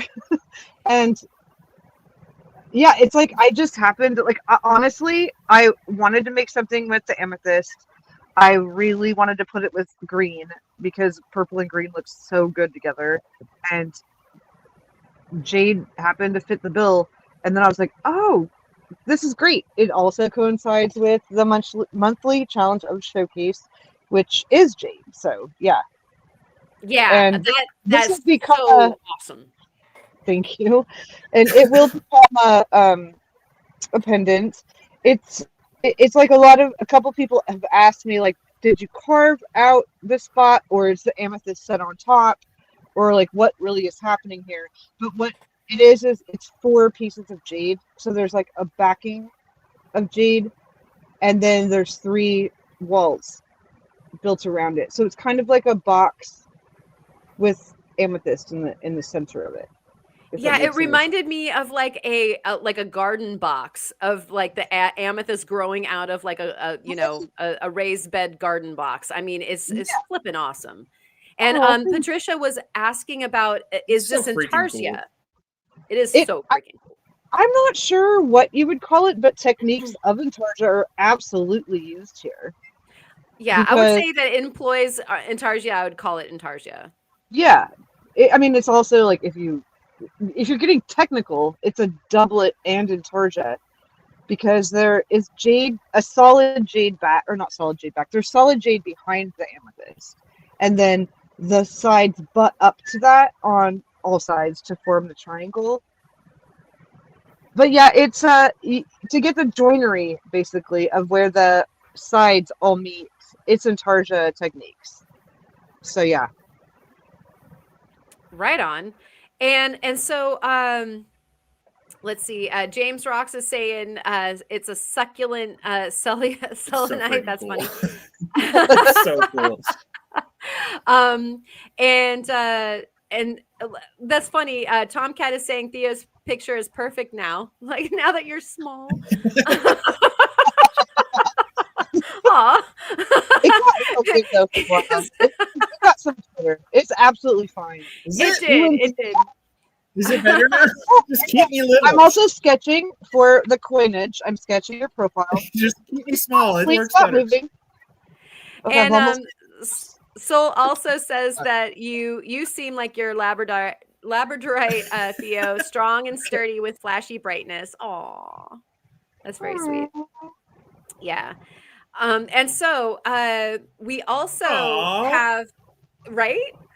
That's among the 10 nicest things anyone's ever said to me. Oh, that's so sweet. And so yeah, obviously. So we've got we nailed down the challenge for the cab. We nailed down the challenge for the month for the makers. Now we've got like a whole nother ball of wax that is the jewelry thing. And you guys are kind of co-doing this. And so we need to know there's two channels. There's a challenge and a contest. What is going on over there? Go. Hey Theo, you're up. Okay. There's all jewelry, and I'm so excited about it because one is a showcase and one is a challenge, and I love the challenges. It's not even like I am not competitive in any way, shape, or form. I just like stretching and doing things I wouldn't normally do. Me too. Which the challenges are totally like that's what I like about them. The contest, I should say, because like I'm smithing on a daily basis almost anyway. So if the challenge lights a fire to go do something that I wouldn't normally do. I'm with you, buddy. The theme is green, blue. So I made this, which is about as green and blue as it gets. Yeah, it doesn't get. It's not flashing very well. Where's my flashlight? Oh, it was flashing, pal. That was. Did you see flashes? Yeah, I did. Like that didn't even need any help. Got it. All right. Okay. I think the flashlight made it worse. As it sometimes will. The flashlight actually ruined it. Oh, and I quite like it. It fits so well. Oh, for goodness sakes. Yeah, it's amazing. And so this was the first entry in the jewelry contest, right? Yeah. Yes. Yes, it was. Yes. And I love it. And so really quick, I'm going to go over what Rufotris just said. And then I would like for you to go over the parameters of what the contest portends. And so one moment, I'm supposed to tell Ma, I said she is a tricolor watermelon tourmaline triangle slices. So her. Okay, So that's my answer. I am a tricolor. I'm not sure what the third color is. Clear. That watermelon triangle slice. Because heck yes, I love that so much, and I'm going with it. Yeah, I like that too for you. Funny, I'll give that as an answer, but until then, yep. Thanks, Chris. Yeah, you totally like just saved her from the bus. So thank you. Yeah. I was here going, I know. Well, I think it was I think Betty was saying earlier, like this is a tough question. That's why I love it. It's kind of a turn the screws on somebody question because it's kind of like asking somebody what their favorite rock is. But no, what rock personifies you is different than that. And I kind of That's a really like that. Yeah, it's a that's messed up way harder. question, but I like it. Yeah. Deep investigative interviewing. It's a really good question, honestly. Right on. Yeah, I've got an idea of a segment actually. I'll share with you guys in a little bit. But like when we go off, because I need to work it out some more. But I would love your help. And so oh, and Allison is saying that she's a chondrite meteorite. Totally. Yeah, that totally fits for you too. She came from outer space, hit the ground, and she's gorgeous. So, okay. For Allison. Yeah, that totally works. That totally works. The pallasites are the ones that have like the beautiful, like like peridot kind of metallic thing going on, right? Yeah, the pallasite would work too. She might just be a meteorite, you know. She's the sexiest, most cool looking one. Whatever that one is, that's Allison. She's cool looking, but she's got lots of like she's got grit to her too, though. So I get it, like Yeah, you know both what? ways. Like she's like full of like some serious iron, you know. Oh yeah, yep. Yeah, so it works either way. I was like, this is my favorite, so I'm assigning it to Allison. Yeah, well, no, I mean she's beautiful, and she has. I just so happen to have some meteorites within reach. Oh, goodness gracious, Theo. It's like you're Kyling us or something. Right? Flame left hand. Well, that's the fun. We're actually at the shop, so I have like all sorts of stuff that I can show. Like usually when I'm on lives, we're never at the shop. Like I can do show and tell. It's the best. Yeah. These are the fun ones where when you cut them, they have that lattice structure. Oh, like the kind that you etch and then it's got like that. You know what? Triangles happen in that. I've seen them. I like it. It does. I have some of that. That's what these are. Nom nom nom. Also today I figured out that I'm basically like Derek. I'm on her. Oh, go ahead. Go ahead. Talk about Derek. I was just gonna say he just got back from. I'll take any excuse to talk about Derek. Derek is a legend. He just got back from Argentina. As you do. Where he was actually hunting for these. He's that is so literally cool. Constantly traveling the world. Like before Derek he went to Argentina, he was in Italy for a month. Mm-hmm. Like the month, literally traveling the world all the time. I heard every but he found some of the world, so I think I've got it. I'm not sure it's just me. I don't know. I think that's what I got too. Okay. Karen's face looked like what my brain was doing, so I was like, okay, I feel safe saying this. Yeah. I got your back there, Ma. Oh, no. Those are super cool. So so Derek got those. Is that what you're saying? Derek got them on his world trip. I bought those ones from a friend of Derek's, but he actually got to hunt for his own, and he sent me some pictures, and he was finding like big ones. Nice. That's awesome. Wow. And so, but he's sending me some, and I'm very excited. Betty I feel had like the there's pro an audio answer. delay. There is. Betty had the pro answer. Yep. Also, Betty had the pro answer here with "I want to be a different rock on different days." Is that allowed? I think it is. I think it is. Like that's metamorphic rock, right? I think so. There you go. Yeah, I think so. Okay. Today you're surfing. The next day you're jade. And we've got some people that are saying, Jeff is saying that he's peanut butter chert. Dad's rock. Phil is saying I would go with leverite. That's funny, You but I guys. don't. Also, Turtle Montana is doubling down on leverite. You guys. I feel like All right. we need some self-esteem boosters up in this chat. I think so. Maybe we need a channel for that over on the Discord. It's like a support group. No, you guys are prettier rocks than that, okay? Or maybe they're just like hedging their bets for the junk rock competition.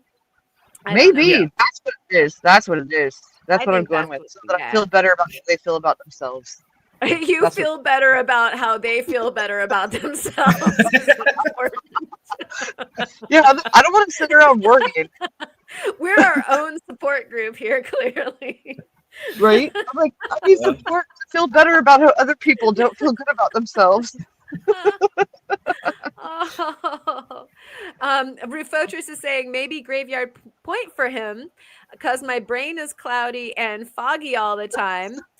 You know, I don't know. Like Graveyard Point has some brilliance to it. Like, that Regency red is some spectacular stuff with like, See, and then there's the blue from Graveyard Point that has the marcasite and the white plumes. Like see, that stuff I think is maybe stunning.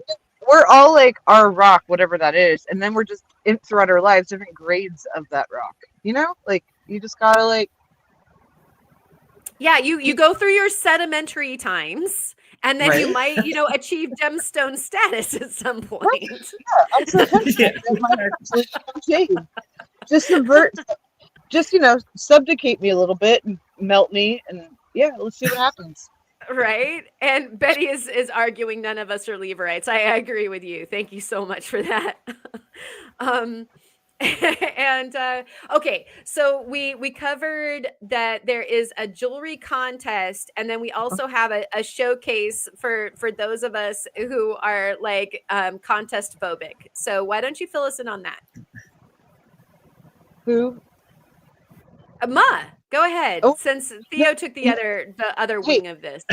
In my defense, it did like. Yeah, that works. Now I feel terrible because when I made fun of Theo before when he didn't answer, I also didn't hear the end of your sentence this time. So please repeat the sentence for. So you get to tell us about the jewelry contest, or rather the jewelry showcase, because there are folks that probably wouldn't enter a contest, and so why don't you tell us about like what the jewelry showcase portends?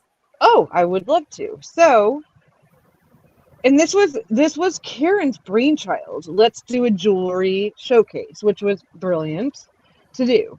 And so this month, it's make it. I really got inspired by it. Just first and foremost to say from Karen's work and Caleb's, Jahik, his work of using turquoise and chrysocolla and these beautiful, like Karen put it, summery colors. I couldn't help but just be inspired and say, yep, let's just go with that direction. I've seen beautiful stuff coming out of them, and I feel inspired to see if I even have any of that kind of material going on. And it started out as there was just going to be a showcase, and then it kind of seemed wanted that everybody kind of wanted, or some people wanted, a competition as well. So it's kind of cool. This month it coincides where we both had the same theme. It'll diverge when somebody wins the jewelry one, and then they'll pick the next theme. But for this month, everybody can make jewelry, and if you don't want to enter it and be in a competition, you can just put your beautiful stuff up in the showcase to have everybody look at and admire. That is great. You were hanging there for a second, so go ahead with the rest. Oh no problem. Yeah, and so like we didn't make any hard and fast rules about the showcase part of it, but for the challenge, we felt like we needed to have just like one or two little rules, and that is there has to be a stone involved. We didn't really want to put that into the showcase one in case somebody just wanted to, I don't know, make something beautiful that's copper wire, and then they put a verdigris finish on it or something, right? And then it's blue and green, like, you know what I mean? But for the challenge, it seemed like since it's a Rockhound podcast channel, that it's smart to have a stone involved. And then also, the only other thing is that you have to have assembled it yourself. Right.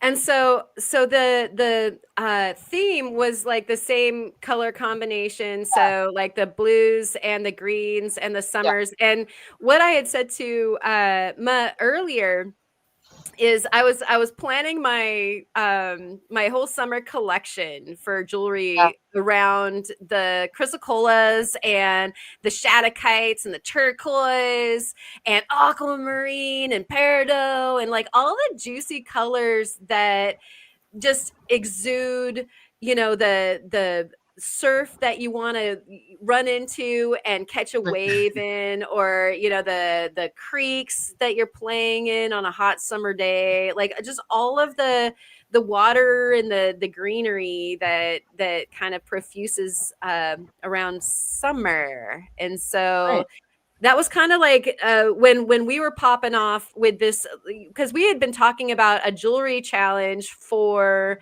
a while, right? Like a couple months, right? At least. And the folks in the Discord were definitely excited about like, jewelry is one of those things where we would love a challenge too, since we've got the cab challenge and the makers challenge, like, a specific kind of more towards the silversmithing and wire wrapping and the versions of jewelry challenge that you don't even think about, like the leather work that Nomad Kai had done, just all the different things. Like if you stick it straight into your body, just like Theo's cabochon, like, whatever it is, if it's a piercing or what have you, but that there's now both a challenge. So if you want to just showcase it, you can put it in the showcase, and then if you feel like you'd like to enter the competition aspect of it, then you can go ahead and put it in the jewelry competition. But right now they're the same pretty much. Yeah, they will diverge, I'm sure, because it's going to keep going on, kind of like the makers the makers showcase. It's kind of the same concept where we'll do a poll every month, so everybody's kind of deciding what direction we're heading in. Yeah. And the competition will be like the other competition where the winner is picking where it's going. So it's gonna same but different. It's gonna go in a different direction. Right now, it's gonna be cool to see, and like I just love that there's a place for people to put things if they're like, I just want to showcase my work. And I also think maybe it needs to be stated, you can showcase as many pieces within a month as you would like to make.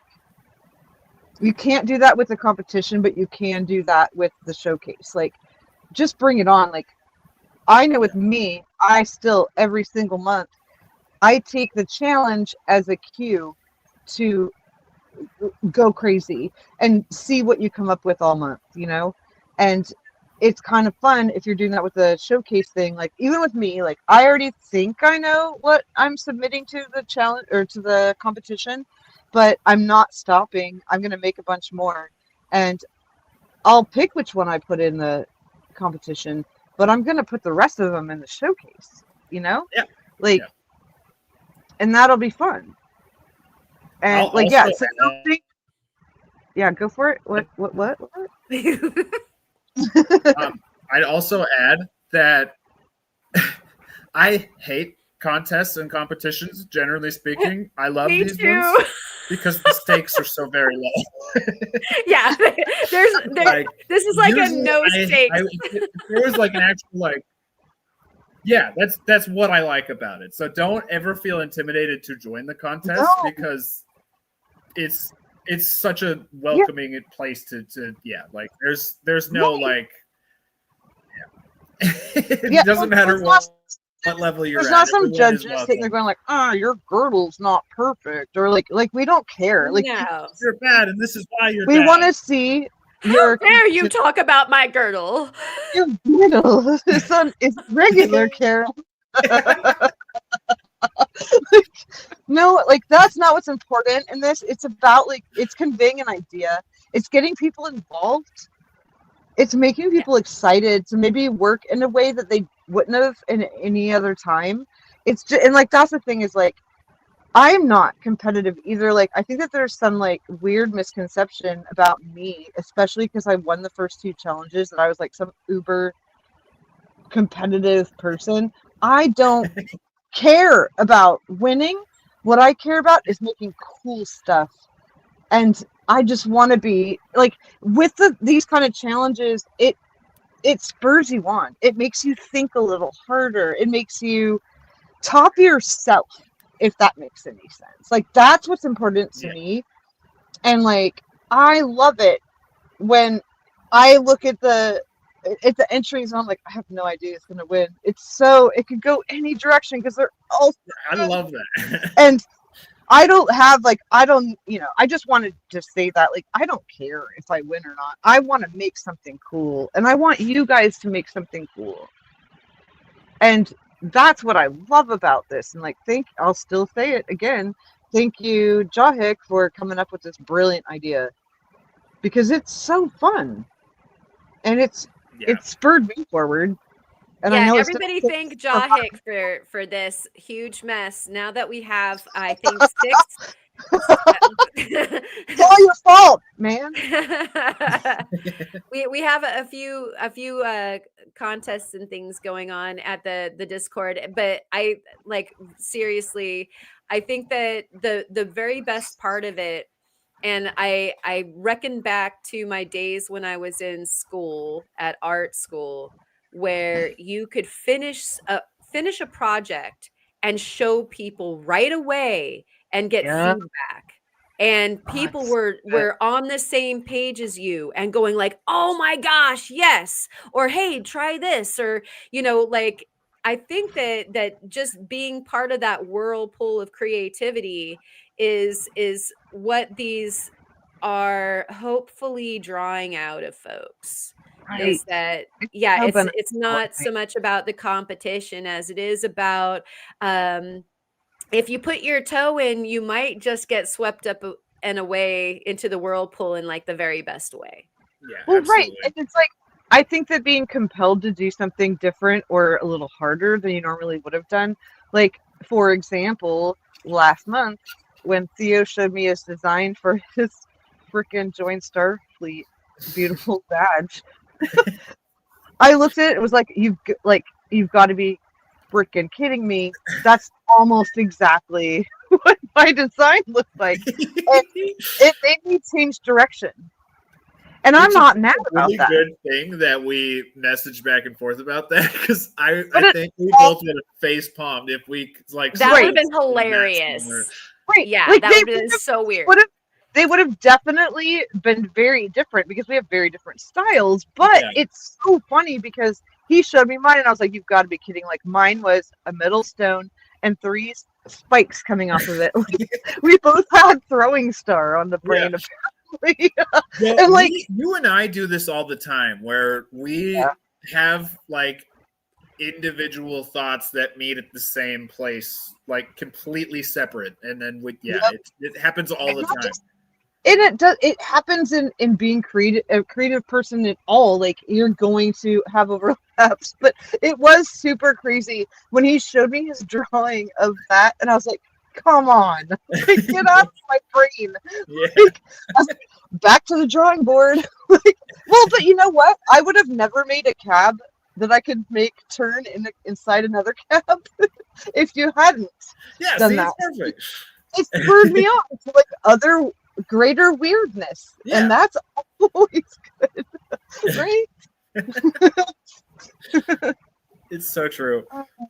Yeah, I don't know. I think the best way to describe the contest is just iron sharpens iron, and it's nobody puts in like a bad effort, and every month people are putting in a stronger effort, so it really just drives everyone to do better each month, even though tangibly there's no real reward. It's just doing it for the fun of doing it.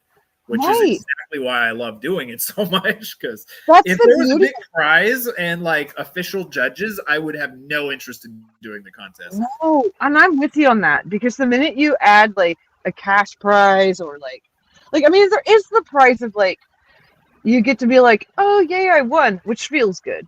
But Yeah, and then you also get, oh, I get to pick what a bunch of people do next month, right. which is cool. Which is also fun, But it's but still, but it's not like there. Yeah, there's the minute you add something that you benefit from into it, like in some sort of like weird tangible way, it yeah, takes the fun out of it. that 100%. Yeah. Yeah. So we're totally into intangible benefits over at the Discord, and so Great Cindy. this is a challenge for all of you, and hopefully you guys are starting to simmer up some of your own, percolate with some of your own ideas, especially after seeing some of the work that Ma and Theo have done thus far. One of the things that we really wanted to do on the jewelry showcase, and that sort of is happening on the different months that Caleb is caching in the archive, is that you can go and scroll through the different projects. We wanted to make it so that it was like a gallery. So Yes. perhaps maybe you're lacking a little bit of inspiration one day. You get up and you're feeling kind of mothball headed, and the coffee's not working, and you really want to work, but you just really kind of are feeling lackluster. Yeah. You can go in and just scroll through some of the other people's work. And I don't know about you, but when I see somebody else playing with a toy, I want it. Yeah. I'm like, oh my gosh, I gotta play with that. I can't wait to try that, And so maybe 100%. that's the kind of inspiration that you can draw from the gallery of the jewelry showcase and some of the archived months that we have going on for the CAB contest. For sure. Yeah. Absolutely. Oh my gosh, and Ryan, the grand prize is getting to be on with Karen. It's not wrong. Thank you, darling. Well, you guys are all, you're so generous with your time coming on to the live and hanging out and just like surfing the tangent waves with Oh, with no, me. don't Thank make you me so come on much. and talk about rocks with my favorite people. That's Right? terrible.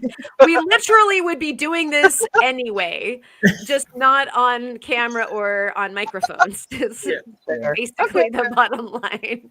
Like until about 3 a.m. So settle in, everybody. Go ahead and get yourself a snack, maybe some pizza. Yeah, not tonight.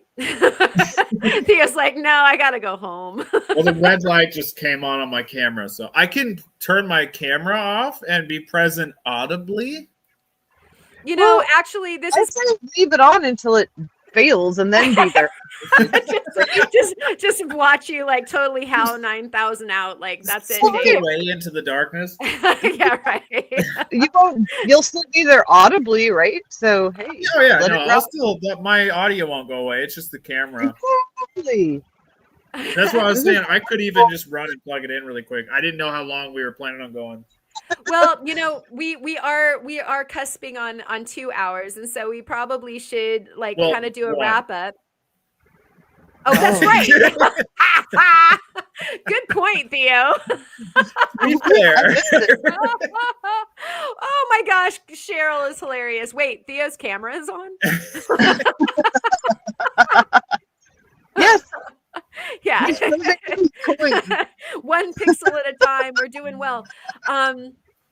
But yeah, we can hang on for as long as you guys want to. I want to ask the chat if you guys have any questions. I would be just thrilled if you want to throw those at Theo, at Ma, about technique, about the cabs, about the jewelry, any of Or this stuff. throw questions at Karen too. Did you see how I did that? Did you? That is the pleasure of hostessing, though you're a great co-host and hostess. Make sure that I get well under the bus as well. I'm gonna go plug this in. So I'm Okay, here, Theo. but I'm not. Okay, sounds good. But I'm here though. He's here. See, look at that. Like Look we at get that. like It's so the webcam thing, hear you the little icon. And Allison is like high centered on how do I get my hair to do that, Theo? Yeah, all of us would love to have more body in our hair. So, moist Alexis conditions. is super jealous of my hair because it's crazy thick. It's Ghost thick. Theo is funny. I love it. I think because it's like something webcam utility. I'm not sure what you're saying, bro. It's EOS webcam utility. That's the app that I downloaded that didn't work anyway. That You know I what's bought crazy? a subscription for. Yeah, and that's thing it's money's worth. Great pixel fidelity on that sticker that the webcam, utility will put up. But just not. why did you have to kind of might try to have it reconnect again? Yeah. Because that's so frustrating. Oh my gosh. So oh wait, I can't. It's not. There's no battery in it. Never mind. Do you have basically like the option of plugging it in to use it or plugging it in to charge it? And there's nothing in the middle. Yeah. Yeah, I can either have it plugged in, like as in charging, or I can have it plugged in to stream. Using it. Yeah. Right. Yeah. So annoying. That follows. So Ryan would like to know, Theo, yes, are you making more making videos in the future? Yes, absolutely. I have a follow-up question when this is done. There's toes in all sorts of water at the moment. I'm trying. How many toes do you have? Let's call it 12. Okay. I stopped counting.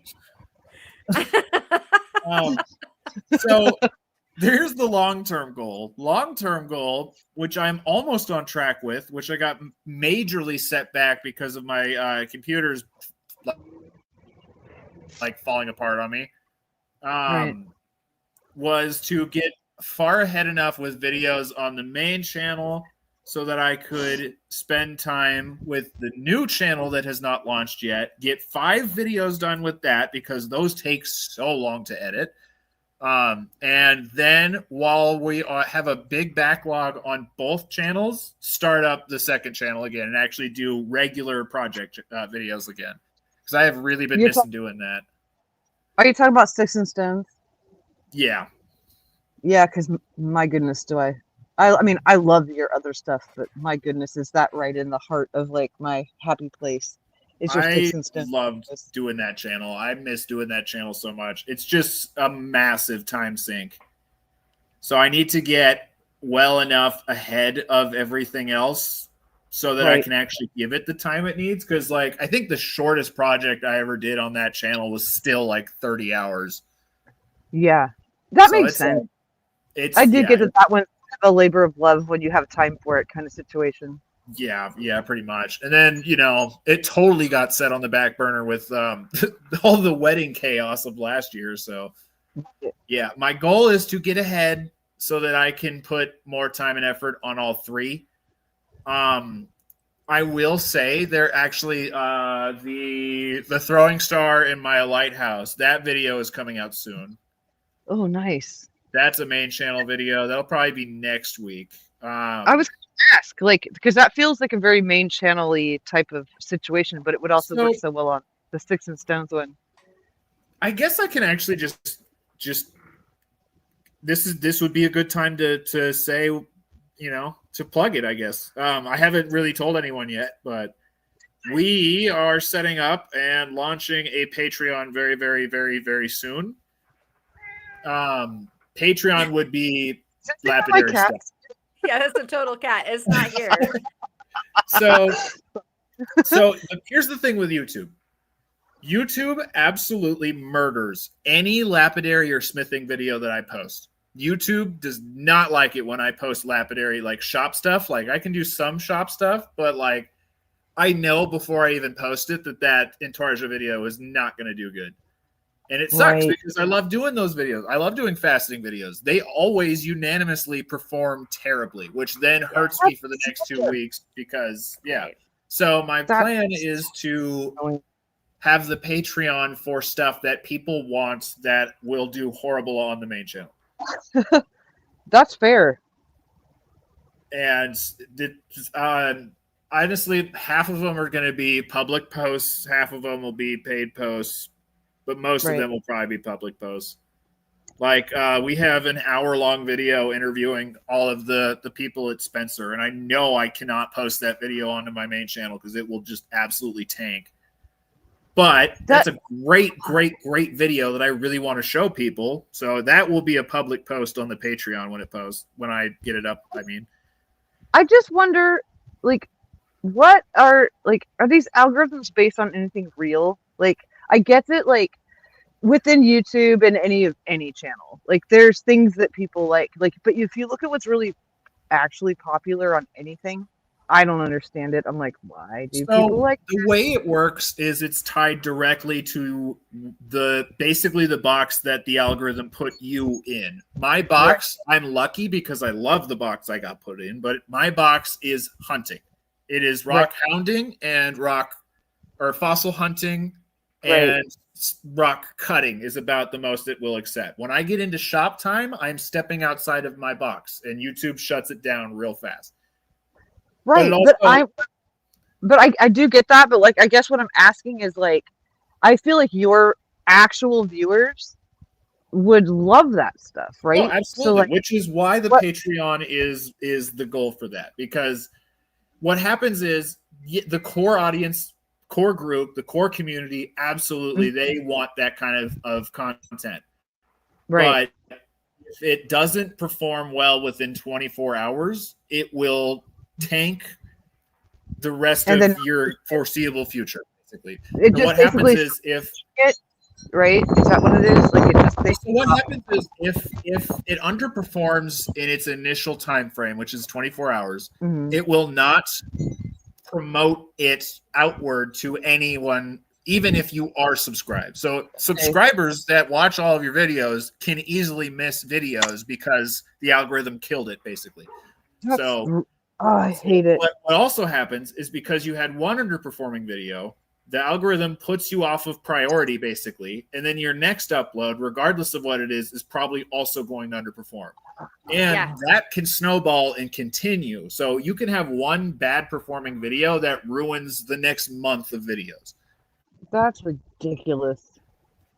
Yeah, and that's it sucks. I don't like it at all. If you're putting out videos on the regular occasion, that's what can happen to you. It's even worse when you don't put out regular videos. Like you're dead in the water.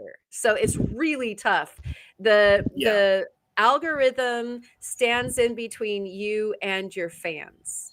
That's okay. See, I understand pretty much algorithm, quote unquote, whatever. It makes me want to puke just thinking about it. But like, I understand that standing between you and new viewers, but if it's keeping people that actually love what you do from even knowing that you've got a new video, that just makes me angry. Well, it's just that there's so much out there for them to put on their shelf. Just one moment, Theo, and I'll let you go. They put stuff on your shelf and you are selecting from your shelf. If it never appears on your shelf, you don't know. You have to go to that channel and find it. And if you don't know it existed, then it's not going to ever happen for you. But that's how that works. There's so many channels out there. Yeah. Right, I get that, but that's where I'm annoyed by it, like just listening about it, because like if I love someone's content, I don't have a box I've put them in. I want to know about every single thing that's come out. So I do get that, like, if they're not pushing it to new people, I get that. I don't get not pushing it to people that they already know love you. Here's what like put it in a different perspective. You can break your subscriber count into groups. You have a portion that is your core group that will always watch your videos and love what you do and want to support you directly. That is the community. Sure. Like that's everyone in this chat right now. It's the fantastic group that's in the Discord. Right. That, believe it or not, is a minority in your subscriber base. That maybe makes up a quarter of everyone that's subscribed to you. Okay. Another quarter is people that like your videos but don't really follow too closely. They'll watch if it pops up. Right. Another quarter is people that have subscribed to you but don't get notifications for you anymore. So they probably won't ever watch another one of your videos because YouTube literally doesn't share it to them anymore. And then the last quarter would be people that if they see it, they'll watch, but they're not going to go out of their way to find it, if that makes sense. So you have the thing that why I really want to move to Patreon for that kind of stuff is because YouTube, you kind of have to find a route that caters for all four of those groups and potentially new people. Whereas Patreon, you are catering your content directly to the people that want it most. That's fair. Okay. That was really succinct, actually. I really appreciate that part of the conversation, you guys, because I think a lot of people out there wonder about this. Like, hey, I didn't get a notification for your live stream, or that is 100% the algorithm. You're such a cool channel. Why didn't I know that you had 20 videos already? Yeah, you know, that is the algorithm. That's the algorithm, and it's not necessarily going to be to the benefit of the viewer for YouTube, like the user of YouTube, because YouTube wants the ad revenue. Yes. And like I'm not pointing like a nasty finger at anything, because like, look, we're on YouTube. This is where our community is, and it's okay. This is a platform that we can use. That the algorithm is not a tangible thing. Like, it is a thing that no single person, even the people that run YouTube, know how it actually works. It is 100% just lines of code. There is no emotion behind it whatsoever. So it's not like it does this maliciously. It also updates itself regularly. So like, the algorithm now is totally different than it was in 2018, for example. Like, YouTube is an ever-changing beast, and you kind of just, even the people that run YouTube have to kind of just roll with it because it is constantly changing. Yeah, that's really well put as well. And so it's not like it's an evil entity in which, you need to draw your sword either left or right-handedly to. Yeah. But like, it is a truism, and it is what we deal with. So, that's kind of the uphill battle, that a lot of channels deal with, is that we would love to share super tangential stuff with you guys. But you run the risk of like never being seen again. Like going down the toilet and never being seen again. So it's a bummer. Yeah, literally, like, not even joking. If you do 3 videos that perform bad back to back, you can look at a hole that is several months long to climb out of. Yeah, or take a break. The for algorithm too long. is not kind, which is exactly why I am. Yeah, exactly. Like, I know when I come back to the second channel, that is going to be an uphill battle because I have taken such a long break. Yeah. Well. Yeah, and so you know what? I'm waiting. I would say exactly to you guys, why. Tell me when you upload, because apparently YouTube won't tell me. Let me know when that's up. Sorry. Yeah, I would just say to you guys that are watching. Yeah, I always make a point with the second channel. Yeah, go seek out the channels that you love, because they, go check on them and see, because, it might be that you're not getting notifications. Give them some love. Give them some love. That's why, we hate asking for like the thumbs up and the like, leave a comment, it's like, oh my gosh, it's a broken record. But what that does is that it kind of ensures that like, okay, this video got play. So we'll make sure that more people, it goes onto people's shelves, it's platformed better, and like that channel doesn't dissolve into nothingness, because some of the channels that you used to love that aren't around anymore, they gave up because it's an uphill battle trying to just get seen. And I'm not complaining, I'm just saying It that is that's not just easy. kind of the way that it is. It's what's kept me from, like, I mean, all this stuff of It's like just it is caring the about whole my reality. future. It's what's kept me from even bothering. I mean, I'm not gonna lie, the idea of editing things makes me want to kind of rip my hair out a little bit, but I love sharing what I'm doing, and I actually love it. I've got stuff that I've filmed, I just haven't edited it because I think about it and I'm like, or I can make rock shiny. So it's just it's a hard thing to even make to even make the time to do it. It's so discouraging. And like, I mean, granted, I'm never going to be trying to do it to do anything just except to put out some cool videos I want to put out there, Right. But even still, like, that must be so frustrating to see momentum, and then to see momentum killed based on something you don't have any control over. Or like, I mean, you have to be a mind reader, like, oh, my viewers have put me in a box, or they've put you in a box, YouTube has, whatever, not the viewers, but like, if I'm delving slightly out of that box, which would also still be extremely interesting to them, you're getting punished, and that's so makes me want to strangle. It's really frustrating, and which again is exactly why I'm making a push for Patreon. And it's not like this will never be a thing where I'm like, oh, you gotta go, pay for my Patreon. But it's like, this is a place where I can do faceting videos and silversmithing videos and cabbing videos, and all of those videos that would not perform at all on the main channel. Right. It's just so shocking to me. People do want those videos. It just sucks that it's like, the algorithm will just say, nope, we're not doing this. So I just don't. I think that, like, if I can't understand something, I think it's ridiculous and I want it to die. Like, if I don't get it, like, if you can't explain to me in concrete terms, why would my viewers not like this? When, if they, okay, look, I'm sorry. My favorite thing about, let's say, your channel, Theo, is when you go and hunt, you take your stuff back to your shop and I see you cut it. And a lot of the times, I see you make something from it. Yep. And that is so satisfying to me. Yep. And I can't be the only person. So, like, why, if you take an extra episode, let's say, to get into your material and make cabs from it or do whatever you do with it, why is that not supplemental? Well, and that's kind of goodness.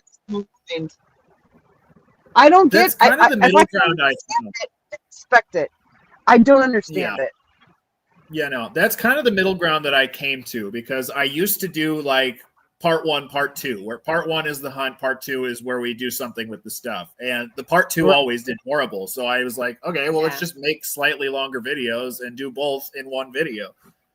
Right. And that has been a very middle ground. Stop. People could just stop at that point. If they don't care, they can stop watching, but at least at that point they've watched the majority of the video. Yeah. If they don't want to watch you make something with it, they can just bow out. But I'm there for that, man. Like, that's where I get excited. I'm like, what are you going to do? What are you going to do with that rock?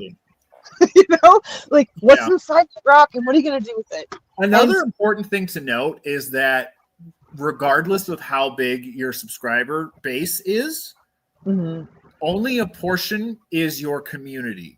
The rest could be described as casuals. Right. They are not nearly as invested as your core group is. Oh, sure. Yeah. Yeah, I mean, you'll see that in, like, if you I don't know how many subscribers you have specifically. I don't know, but, like, I just know, like, if you look at, like, somebody right now. I haven't looked in a long time. When you're doing, like, let's say a live and, like a live sale or something, there's going to be people that show up just to, like, watch or chat or buy. Like, but there's tiers of that as well. Like, there's going to be people just watching that.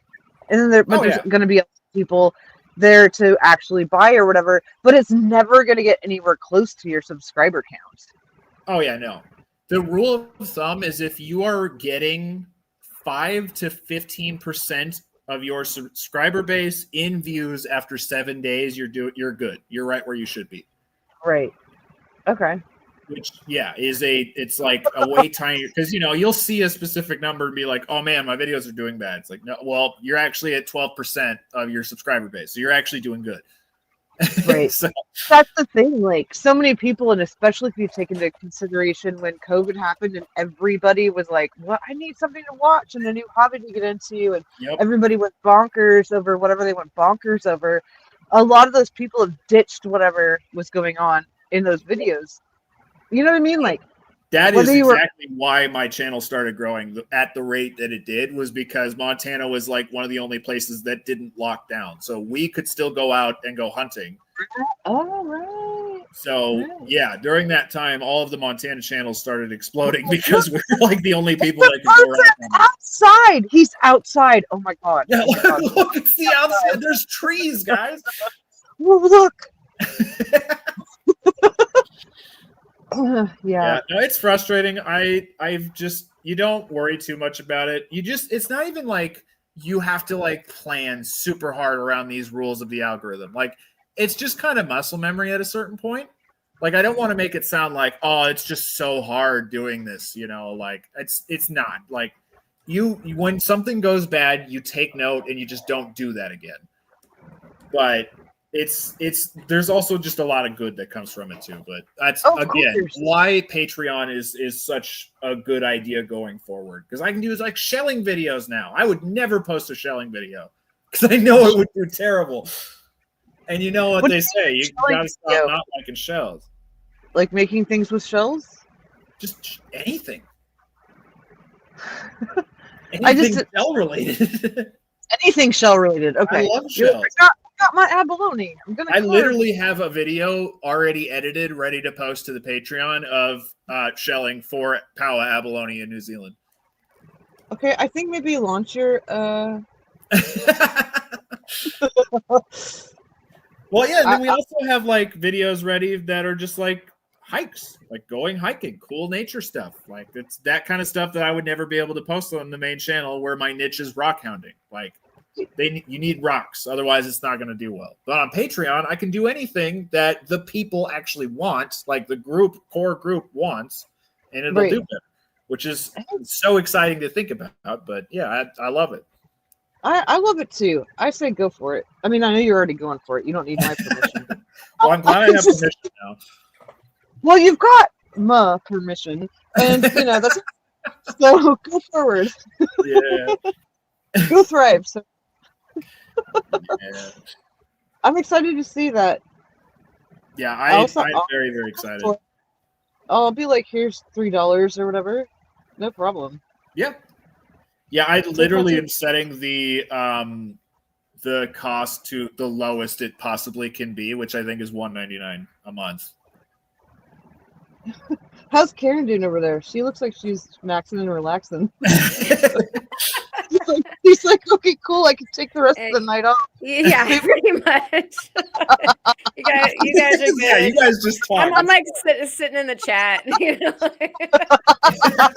She's like up in the chat. She's like, hey, listen to these guys. They won't stop sucking.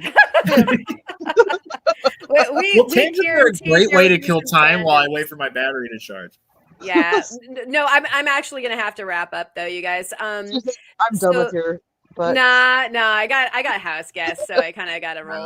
But dang it, I had this whole pile of opals that we never got to. Oh, shoot. Well, you'll have to come back on, Theo. Oh, no. Yeah. Hopefully with a better freaking situation as far as video goes. I say that you have like maybe a 3 to 4 inch cord would be good, and we'll be on. Like the Kong donkey. I think this one is like maybe 20 inches. It was better. I don't know. So size does matter. It was better. And Tomcat Josh, thank you so much for the memberships.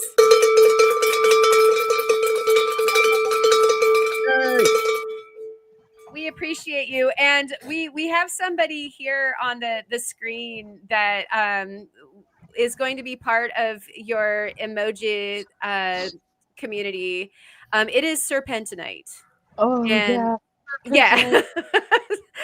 Serpentinite will be part of your oh, what's the word I'm looking for? The all of your Emoji? not well, no, emoji's good. But you know, the Greek pantheon. Yes, it's part of your pantheon of emojis. Oy vey. It's been that kind of an evening. And Yeah.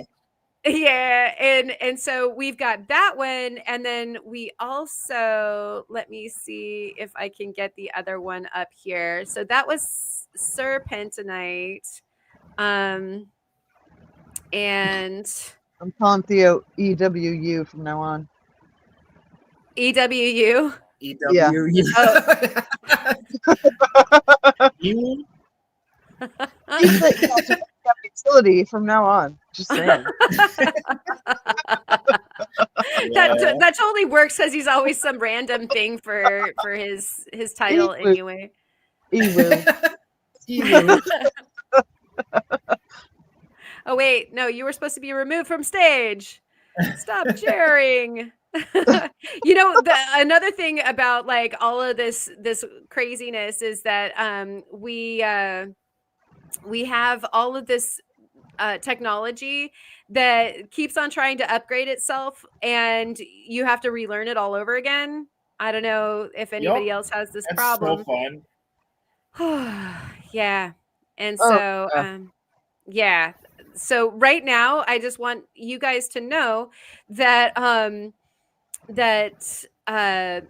love StreamYard upgrading itself, but it like changed everything on me. So, just when I started smoothing stuff out.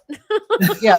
This button I've been looking at the entire time. I'm like, if I click that, does it kick me out or does it take me to cool options? Yeah, right. Sure. And I'm not touching it. Yeah. But I want to touch it. Like, I want to touch it. Oh, what does this button do? Yeah. Is it a deep button or an explore button? I'm not sure. Okay, so this is Herpentinite. So just so you know, you have Serpentinite and you have Herpentinite. And so okay, we have fantastic.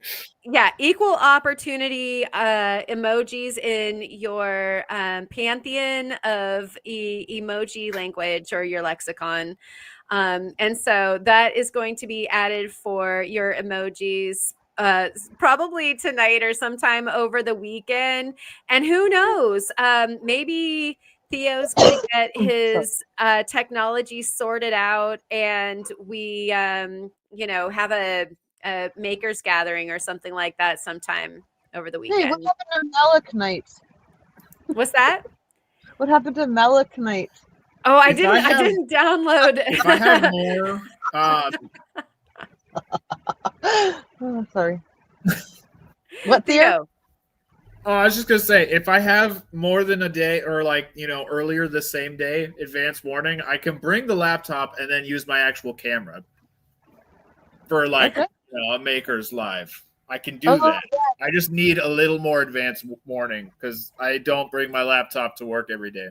Yeah, oftentimes for me it's like very sporadic, but I like what I've been trying to do is kind of like have like the Sunday brunch makers bunch kind of thing. Yeah. And that seems to be working pretty good. And so like maybe hint nudge bring your technology with you on Sunday if it works for you. Or no, that's a day off for you, isn't it? No.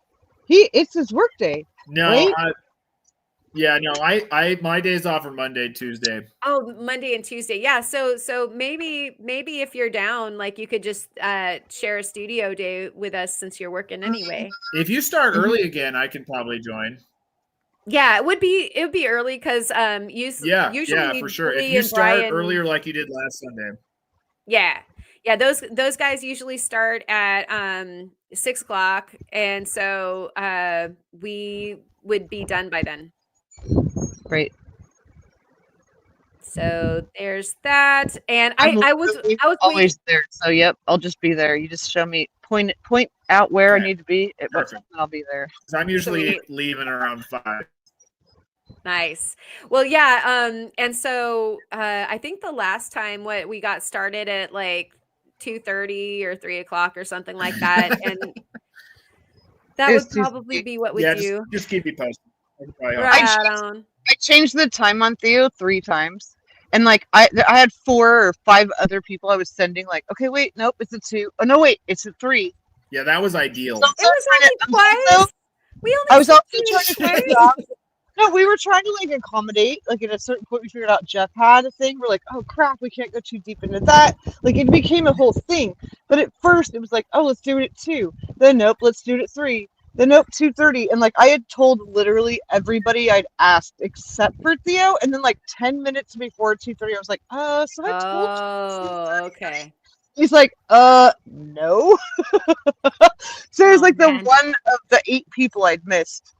But Yeah. that was fun. It's look and Yeah. look at the beautiful butterfly he made.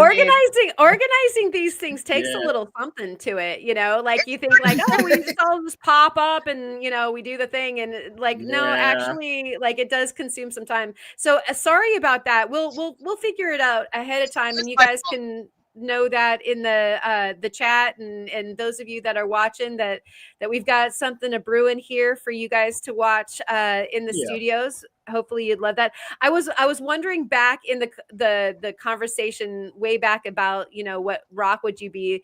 Oh, Nobody said Copperlight, and Dad just brought it up here. Dad's rocks, Phil, Sir Copperlight. Yeah, I knew that was going to come up. Somebody's got to claim that one. We got lever rights and stuff like that, but at mhm. least we have enough esteem not to be Copperlight, and I I do love that. tip my hat at you on that You one. Bless you. guys want to? Consider. Speaking of Copperlight, do you want to see what is coming out tomorrow's video? Oh, you Can you guys got to actually? see this. Let me go get my Can camera ready. You guys see this?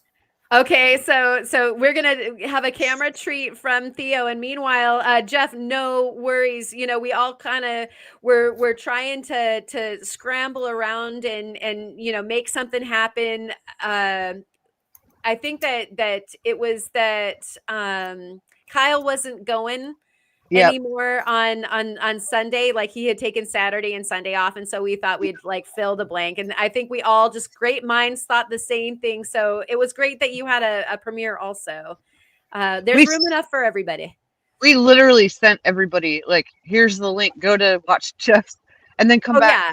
Yeah. Yeah, that was definitely the thing. We were just, working, and I had like an extra screen open, watching your thing too. I mean, like, that's what we do. It's what we do. Yeah, we're all in it to win it, for each other. So Oh, it's all good. Don't want to so step on very anybody's clear. toes. Yeah, you look marvelous. Do What I did you do? actually? Beautiful. Look at Am that. I? He's 100%. Like This what is happened? fantastic.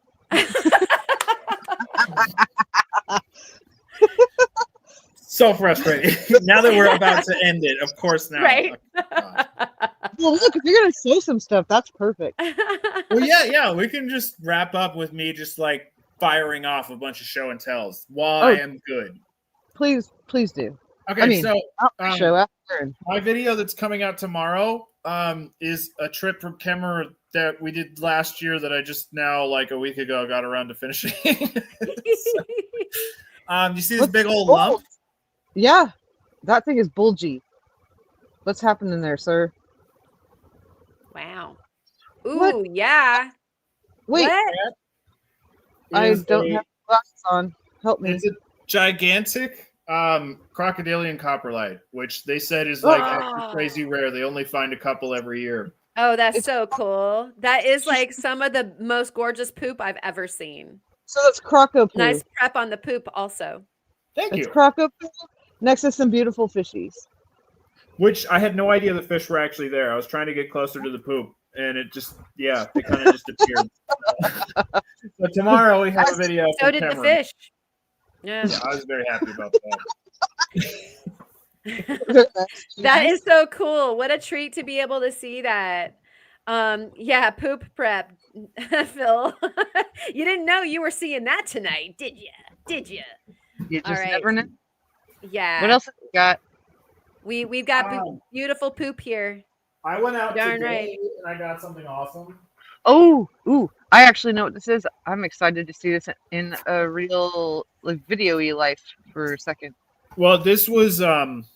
this is something else I found today. It was completely covered in mud, and I just had a good feeling about it, so I brought it back and cleaned it up. And yeah, Ooh. big old Wow. yellow calcite cluster, which I'm very happy Ooh. about.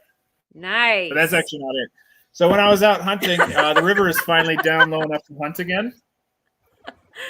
And when I was hunting, I saw this poking out of the dirt, and I was like, "Oh, that's a nice little agate." And then it just kept getting larger, and it would not move in the slightest. So I finally dug it out, and yeah, quite the welcome back to the river. Boom. And this is screaming iris. It has such nice fine bands, so fine you literally can't even probably see them. No. Oh, I'm You so know, I hear that in like a Boston accent. Yeah. Iris, you know. That's how you scream iris if you're going to scream it. Oh, here we can do more. We can do the actual intended show and tells because my camera's working. Yes. Oh gosh. Oh, short cord. I forgot about that. See, now you wish you had the 12-foot one, don't you? That one would have worked better. Oh no, I unplugged it. Oh. Oh no. Oh, there you go. You're back. Oh, Oh. there we go. I Look see at my this. pencil. Pile of Spencers I've been working through. Oh, They're all man. blanks ready Okay. to post. Can I go a little taller? I can go a little taller. And I can tilt you down a little bit. There we go. Now you're gonna get there. You'll You're gonna get there. Oh, We're in here love we go. with Now your I got some Discord stuff. so much. Oh, okay, we're back. Sorry, grabbing Cheers, water. Phil. Thanks for Sorry. joining us, man. What? Oh, I was just saying, cheers to Phil. You know, we've had some folks that have to run off and do Yeah. their nightlies. So I cut this one the other day, and it defies logic.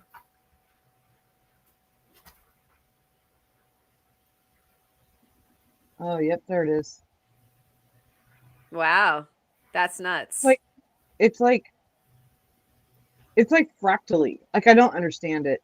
I don't get And, this like- one at all. No, it's the weirdest opal I've ever seen in my whole life. It's not like broad flash. It's just a plate of color. Yes. It's so pretty. Oh my gosh. This is still, I think, the best one I've cut so far. This thing is nuts. Oh yeah, that's gorgeous. Yeah, this one's nuts. Love that. It's got all the colors. It's just such weird body too. Oh, this one. Oh my gosh, this It's one. when a weird body is a good thing. Yeah. I love these things. I so love much. it when And we there's all the do this, matrix isn't it? like that. So it's I wasn't expecting to like the matrix pieces. When I was seeing them in the shop, I was like, nah, I'll probably just try to get as much opal out of it as I can. And I am such a convert. I adore these matrix pieces. They're so pretty. Me too. Look, Yeah, And wait. it depends on how you frame it, you know, like if you frame it just right, it adds such a cool contrast, Yeah. as Theo is now demonstrating. People Yeah, aren't no, expecting to see the white matrix, you know, like you don't see that in Boulder. You don't see that, you know, it's not like the same kind of white that's in Mexican. Like there's no other white matrix like that. Yeah, no, Well, it's totally its and own he- thing. Especially like with that last one, could have made a small stone that was just opal. Yeah. But when the things around it look interesting and add to it, why not? Like this one. Oh my gosh, this one. Jeebus. Oh Like yeah. that looks like a landscape from the sky. Like that's bonkers cool. Isn't that cool? Oh, I Yeah, got like one that is such a weird color. I love it so much. oh, is that my favorite one? The weird Yep. one? Yep. One's like the weird, like there's a weird orange flash that happens, like just like a slight. Oh, there it is. Oh, there it is. It's so pretty. It's So so, That is. it's Hey, so. Resort Dog, I stand corrected. You're right about the whitewoods over there in the Virgin Valley. I actually have some of the glass. It's like not quite precious, but it's white petrified wood with some glass in it. So Whoa. absolutely, buddy. They had some of these in the shop that they showed us, so I had to do a test one. This is. I doubt my camera's going to pick it up very well, but it's a Oh Spencer my God. Backdawn turquoise. Oh, Yeah. nice. Yeah, it's not showing the It's color very well intended on the to show camera. them because it's such a brilliant concept. Just like slap it on a different color and see what happens. Mhm. And I know you were very happy with that one, but it just doesn't come through. Yeah, it's I don't know. It shows way better on my phone than this camera has always been kind of bad about opals. Usually I try to switch to my phone whenever I'm recording opals because it just doesn't really like to behave when it comes to opals. It's the same way with amylite. This camera hates amylite. I just love these things. They are Yeah, my obsession. they're And cool. It's so cool. Like the thing that's so cool about it to me is that like yeah, it's really really frustrating to like grind down to that tiny thin little minuscule color bar, but when you get there, oh my gosh, it's magical, it is. It is so magical. and it's It's, always so different. look at the way this one's like rippled. It like folds. Yeah, that's wild. So I can hear in Karen's voice that she's like, "Okay, stop, Theo. I want to get off." That is wild. That That is really wild. I'm done, no, Theo. Stop showing over. no, I'm loving the Opal Fest, and I know everybody out there right now is going like, "Wow, this is the bonkers killer show at the end of the fireworks display." You know, when they like pop them all off at the same time. So this is well worth That little sitting unicorn through. pool. Let's see, I think That this first one that with the like the very first one I think you showed was like, the one that was like weird and fractally and where I understand it. I just don't understand it, but that thing is just like the weirdest, coolest. Yep, there it is. I don't understand this one. It's just strange. And it like it shifts. Like he showed moving it around and like it. Yep, there's the green. Gee, like come on. It's so nice. I love It's it so so much. weird and cool. Do you This- have plans? Like, how are you gonna approach that? I don't even know. I might carve the side of it and do more of a freeform, Yeah. but that's going to be so cool. This right here is proof why you need to check every bar because this was in an opal that I didn't think much of. Right. And And it you was also had to this. grind through. You had to grind through what you thought was a better layer above it. Yep. Yeah, when that I happened. destroyed a bar to get to this bar, and I was like, I really hope it's worth it. Then I got to this bar, and I was like, yep, it was totally worth it. It's so weird. That's like unlike any opal I've ever seen. Yeah, that one is strange. That one's more like amylite almost. Let's see if this one's going to behave or not. Yeah, Resort Dog is calling that metallic mirror. So I guess he's seen something like that before. That is super cool. Isn't that awesome? Yeah. Trying to get this to behave. This has a face, like if you had it at the right angle where the whole thing just turns royal blue. It's so pretty. That fits with our July theme big time. Yes, it does. Man, that is a nice one. This one was actually like a really fine pinfire. And I decided, you know what, I'm going to go thinner. And then the pinfire just got bigger. So I'm actually really you happy. exploded the pins. That's so cool that Isn't happened. that cool? How wildly interesting is that, like the manipulation of the mineraloid where you're finding the way that it wanted to grow, because its structure is irregular. That's like why Yeah. it's so cool. Yeah. Oh man, that's so neat. Well, and it's just so strange that like the deeper you go, the more intense it will get in its display, which is the exact opposite of what you would think.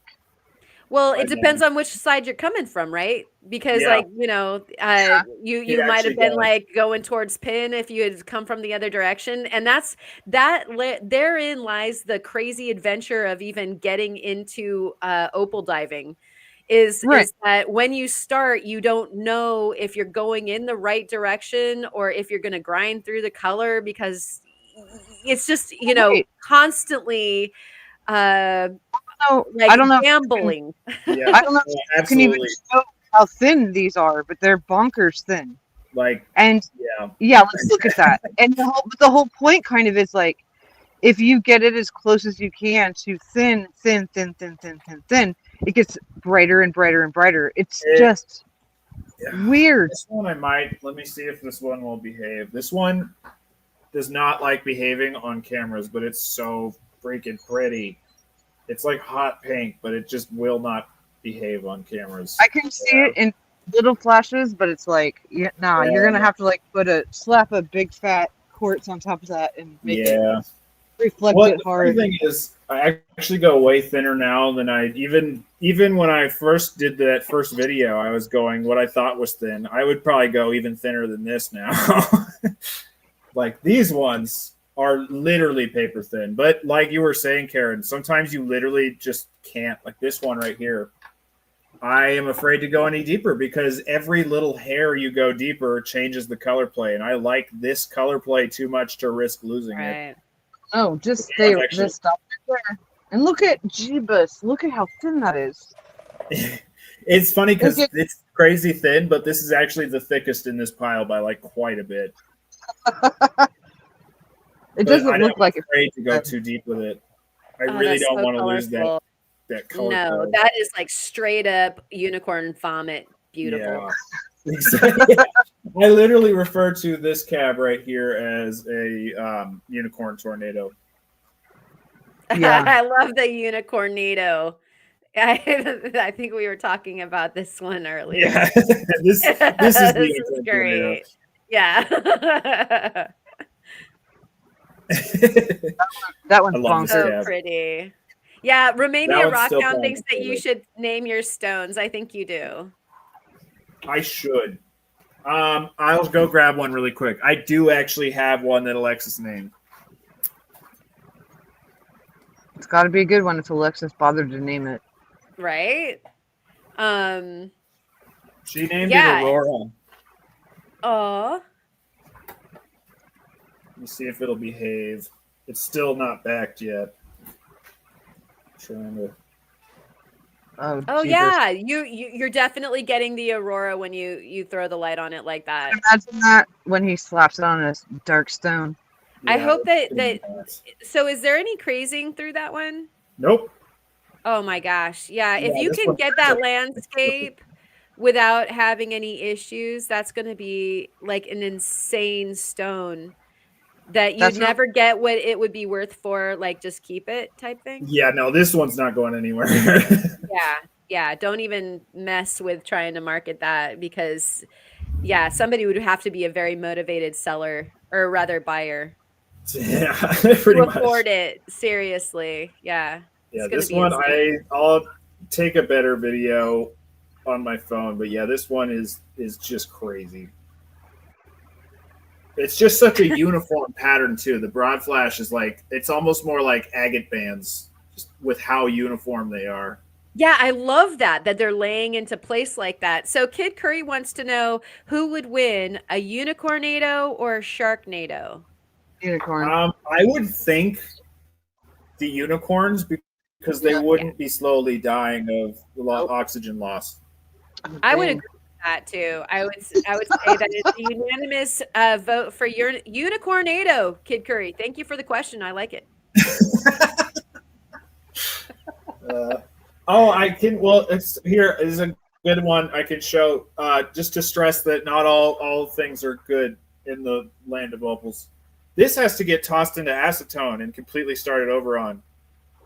Oh no. It's a really nice one. I What slipped happened? on accident, and because it stuck to my finger and came off the stone a little bit, and then when I put it back down, it got all these bubbles.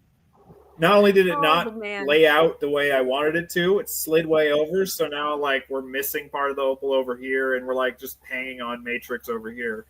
But yeah, I'm trying to get it to behave. If I get it at the right angle, you can totally see all the big bubbles in between the quartz and the rock.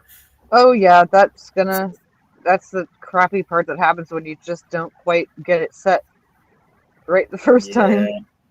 So this is Acetone's going to have to go into acetone, completely start over, because I have no idea how else to get this freaking quartz off, short of literally grinding through the whole thing.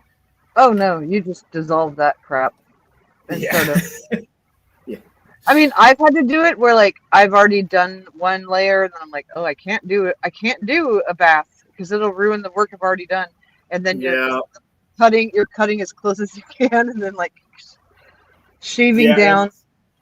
This one is extra terrifying though, because I want the quartz to come off, but if I can, I would really not want the opal to come off of the backing because it literally is paper thin. That thing is going to be so freaking fragile.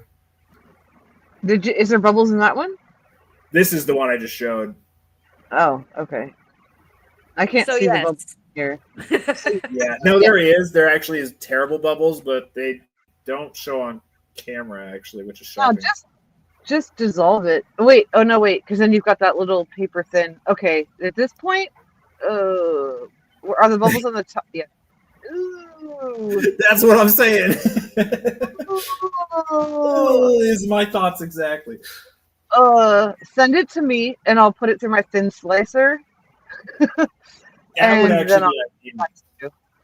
I just can put do it that. in the box, and I'll honestly, I'll help you with that because I've had things like that happen, and the only thing you can do is you can't dissolve it off because you're going to end up with literally a paper thin little opal layer that's floating and will get broken. And it's these things are fragile even when they're thick, so that is why I'm so terrified. I have two more that I want to show, and then we can wrap this up. Right on. I doubt that they're drumming their fingers on tables for me. Karen, this is for you. Oh, that's so pretty. Wait, what? This is for you. I'm going to send it to you. It has three really good I thought you color were bars being in it. facetious. I thought you were being Theo. No. Legitimately, I am sending you this piece. There are so three sweet. really good color bars. They're actually nice in the space, so you should be able to cut in between them really well. But they're good bars. This is going to be a good one. So exciting! I love a good bar. Well, there's three of them. That kind of bar. This is the last one I wanted to show. This thing is crazy, and it got crazier than I was expecting. So it has a really nice, like, multiple color bars in here. So I was going to do a contour polish. If I can get it to be, there we go.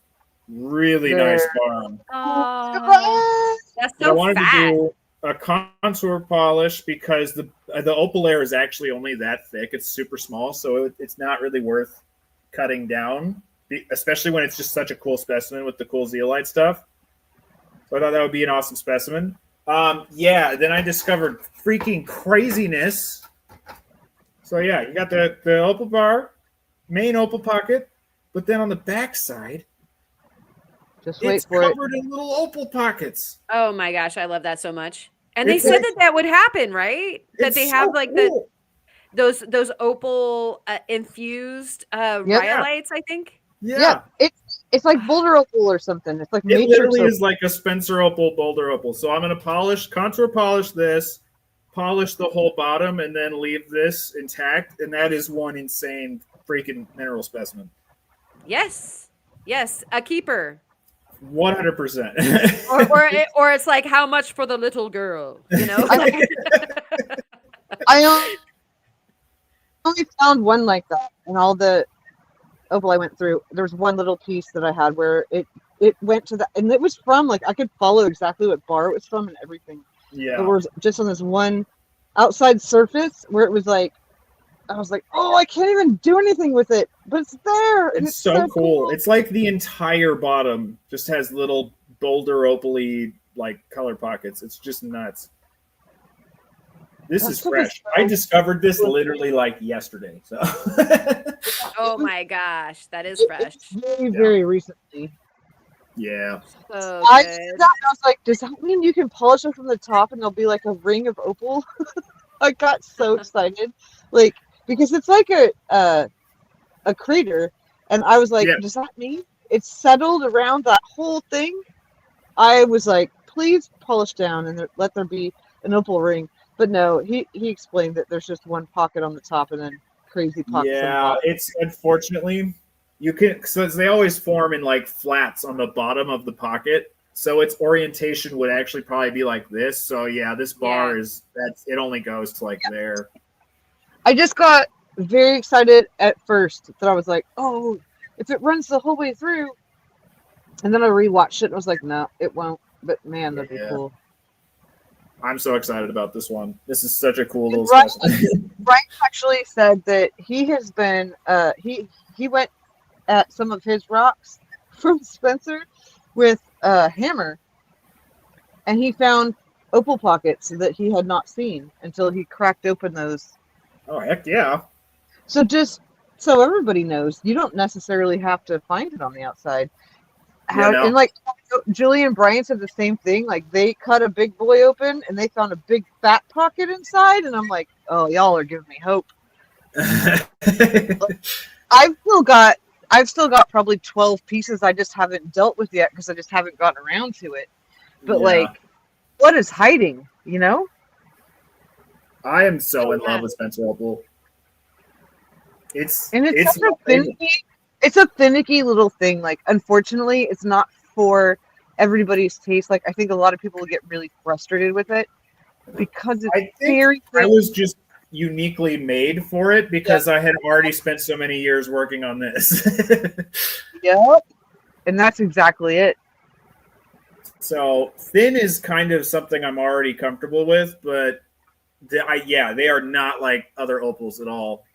They definitely No. take a lot of different work, but I had so many years working with amylite that I was like, this is like an opal amylite, and I am so here for it. Right.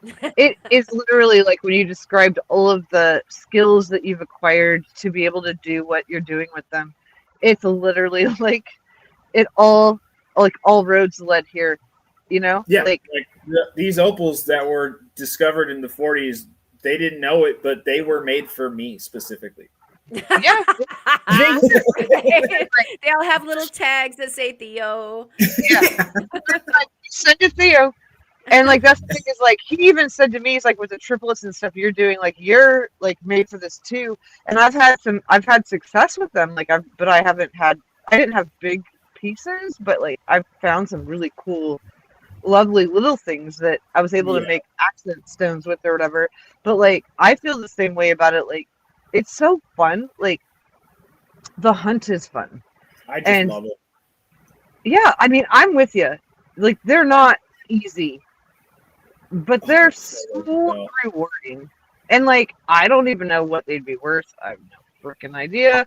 But like That's they're my so problem. That's why I haven't been able to sell any because I have no idea. Like if it was a boulder or a lightning ridge or a wellow, I'd be able to price it. I have never worked with these, obviously, so I have no clue what they're actually worth. So when we go Right. back in August, I'm literally going to bring all of them with, as well as all of the pieces that I've already finished, like setting, and see if they'd be willing to appraise them for me because I genuinely have no idea what they're worth.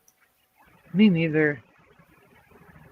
And like to me, it's the hunt. It's the successfully, like and I'm sure Theo can attest to this. The hardest part is getting 100% level with the layer. Like Yeah. that's the hardest part. And once you can do that, the rest of it's cakewalk. Oh, But so easy. But it's not easy getting there. It's Yeah, no. tough. Like it's like I have figured out like I've had the most success with if there's a bunch of layers of opal like you can clearly see that there's steps. Like there was a layer deposited and a layer deposited and a layer deposited. And Theo had said to me, draw on, like literally take a Sharpie and draw on the line so you know exactly where it is so you don't miss it or drill, like whatever. So you just don't miss it. And like I had to figure out how to hold this stone. And so I picked the most prominent spot of any layer, whether it was precious or not, and drew a line all the way around it. And you have to orientate it the whole time. You have to get it not only level but plumb. You know? Yeah, no, it's Tough. tricky. Once you get it level, like once it's to this point, it's super easy because you just back it and grind down to the other from the other side, and that is easy. Yeah. But yeah, getting to that actual level space is not. Yeah, it's a little tricky, and it gets exponentially harder the bigger the pieces. And it can be a little bit terrifying because you're like, am I going to ruin it? And I have ruined. Oh, I've killed ground these already. And I think that it's really important that people know that you've ruined Opal. I've ruined Opal. Oh yeah, no, I've killed lots. I've killed lots of Spencers. Like I had a really good one. Here, I'll grab it. Then I promise we'll wrap up. I promise. Sorry, Karen. This one hurt my soul because this is not a small piece. This is a good sized chunk. This whole plate had a color bar. 1 second on the 600 diamond grid was not. We weren't quite to it. I literally set it down for like 1, 2, lifted it back up. We were past it. Oh, yeah. So this is a dead opal now. I am very sad about that. Oh my gosh, yeah.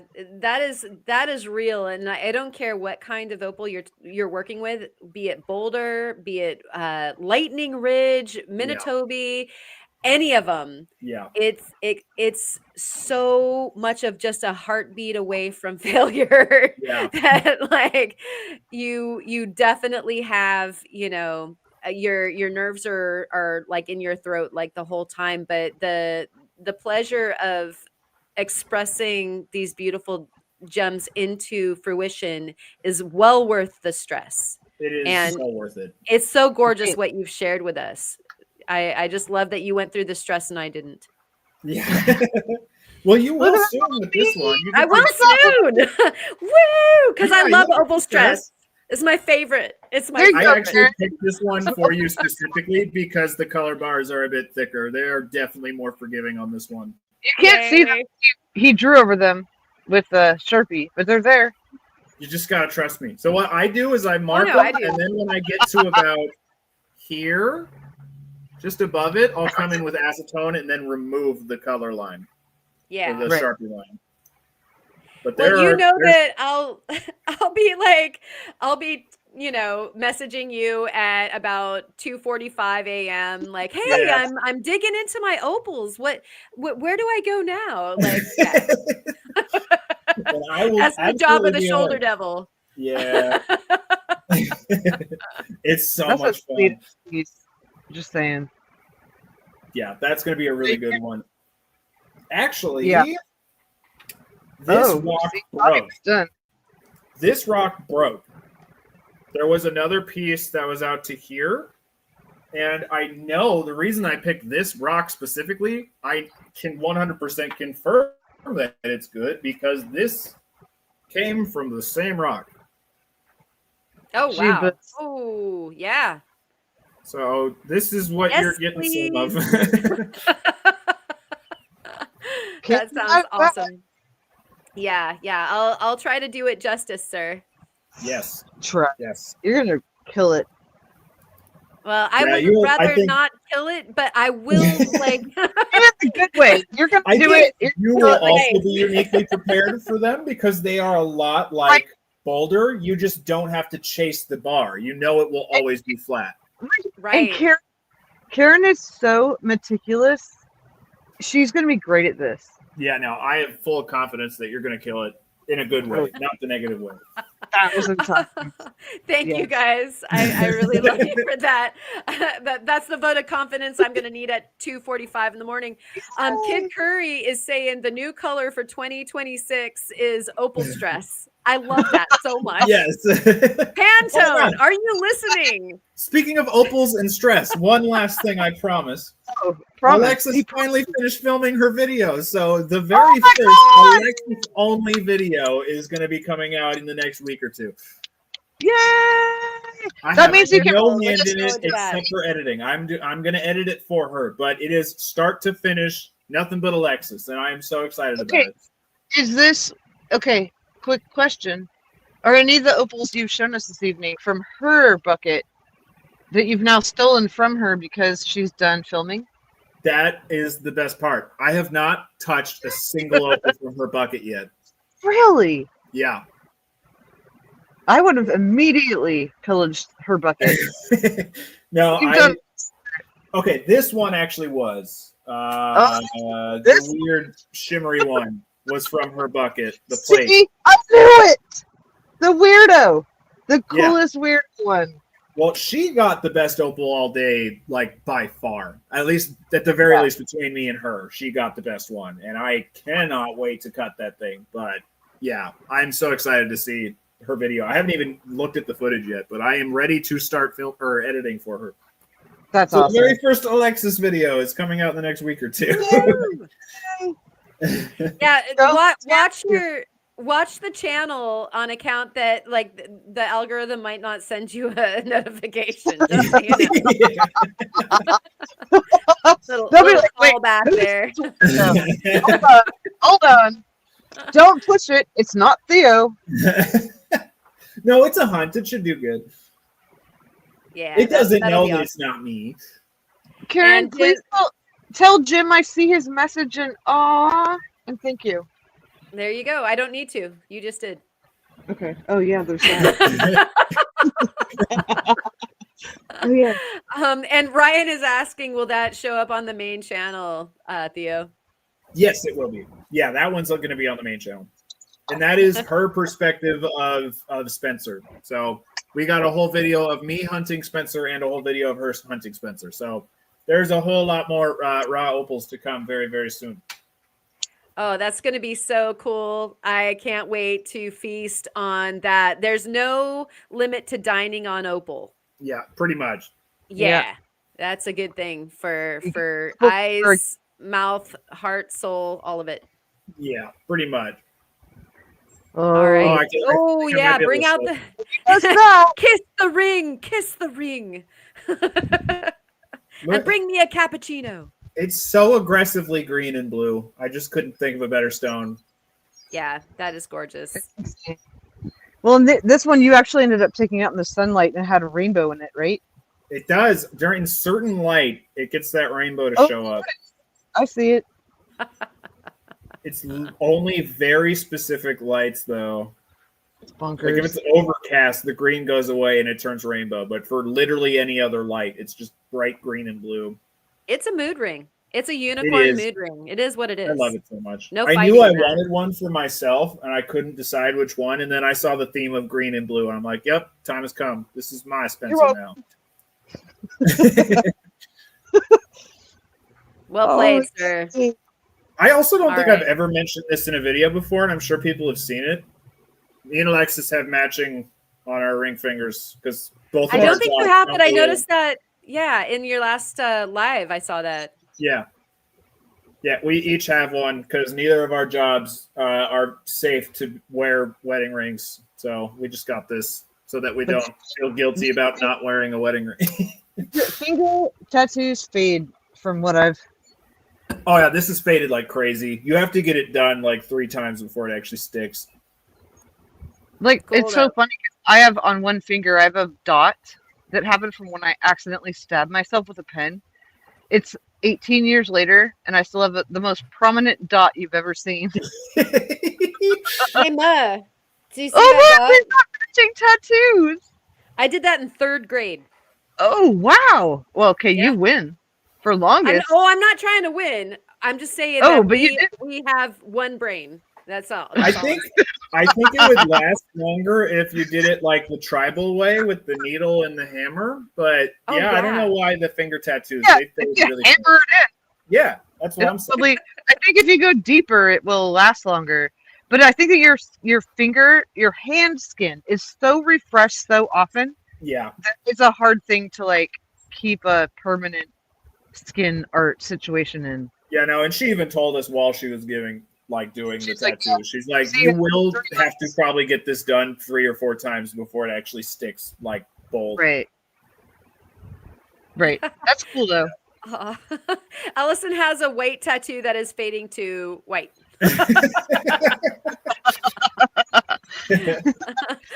That's efficient. I like it. It works well. Right?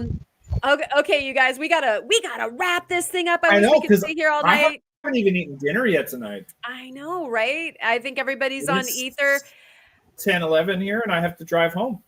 Oh my gosh. Thank you so much, Theo, for coming and hanging out with us. Do you have any parting thoughts or gifts for us? I will give you the gift of good tidings, I guess. Yay.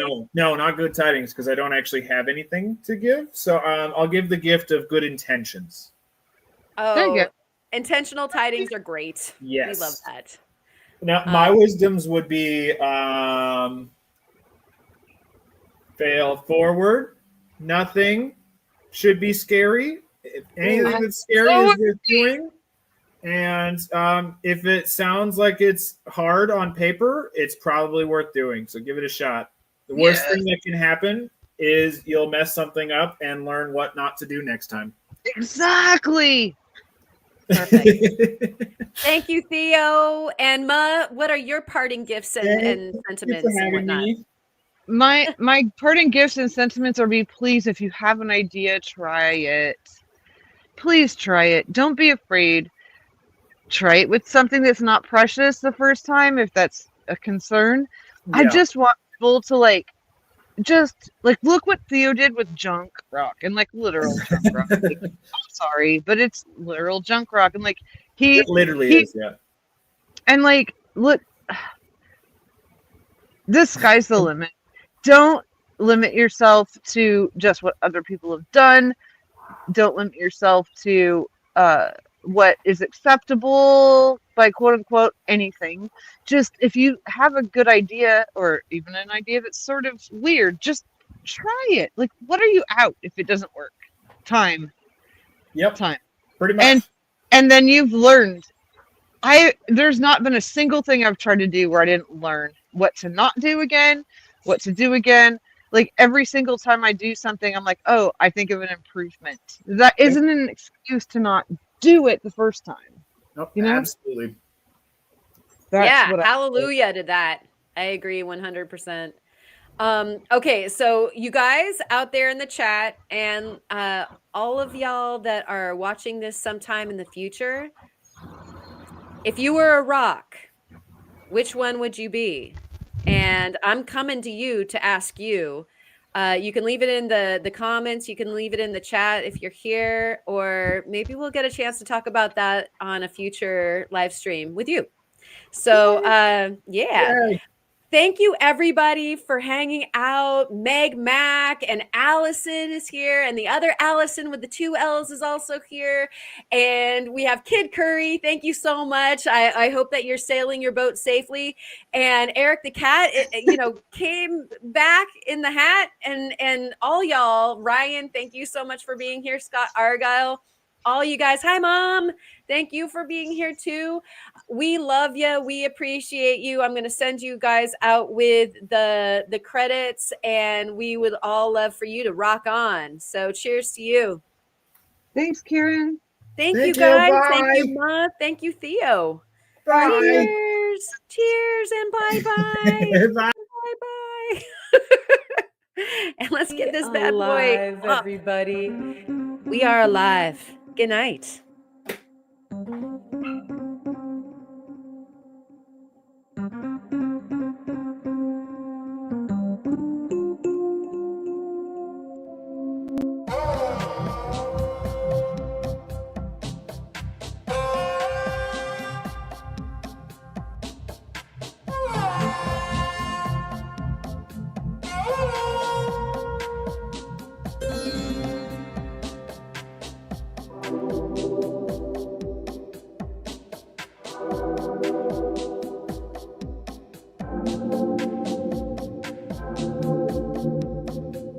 Are you here? Am I here?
And we can't hear me.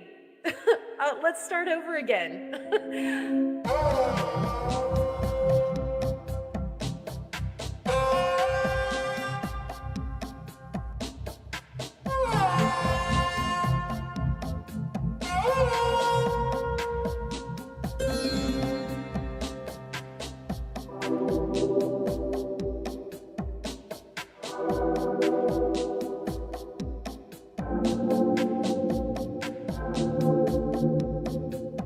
Are you here?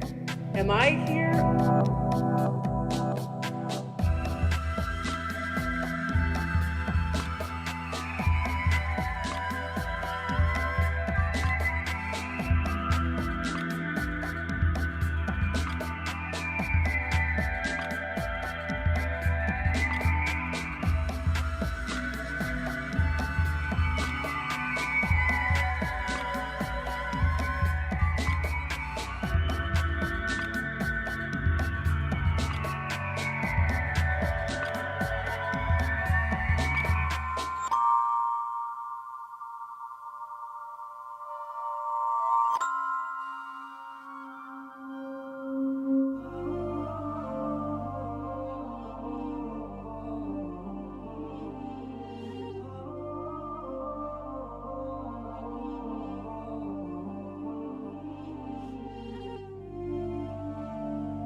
And we can't hear me. Let's start over again.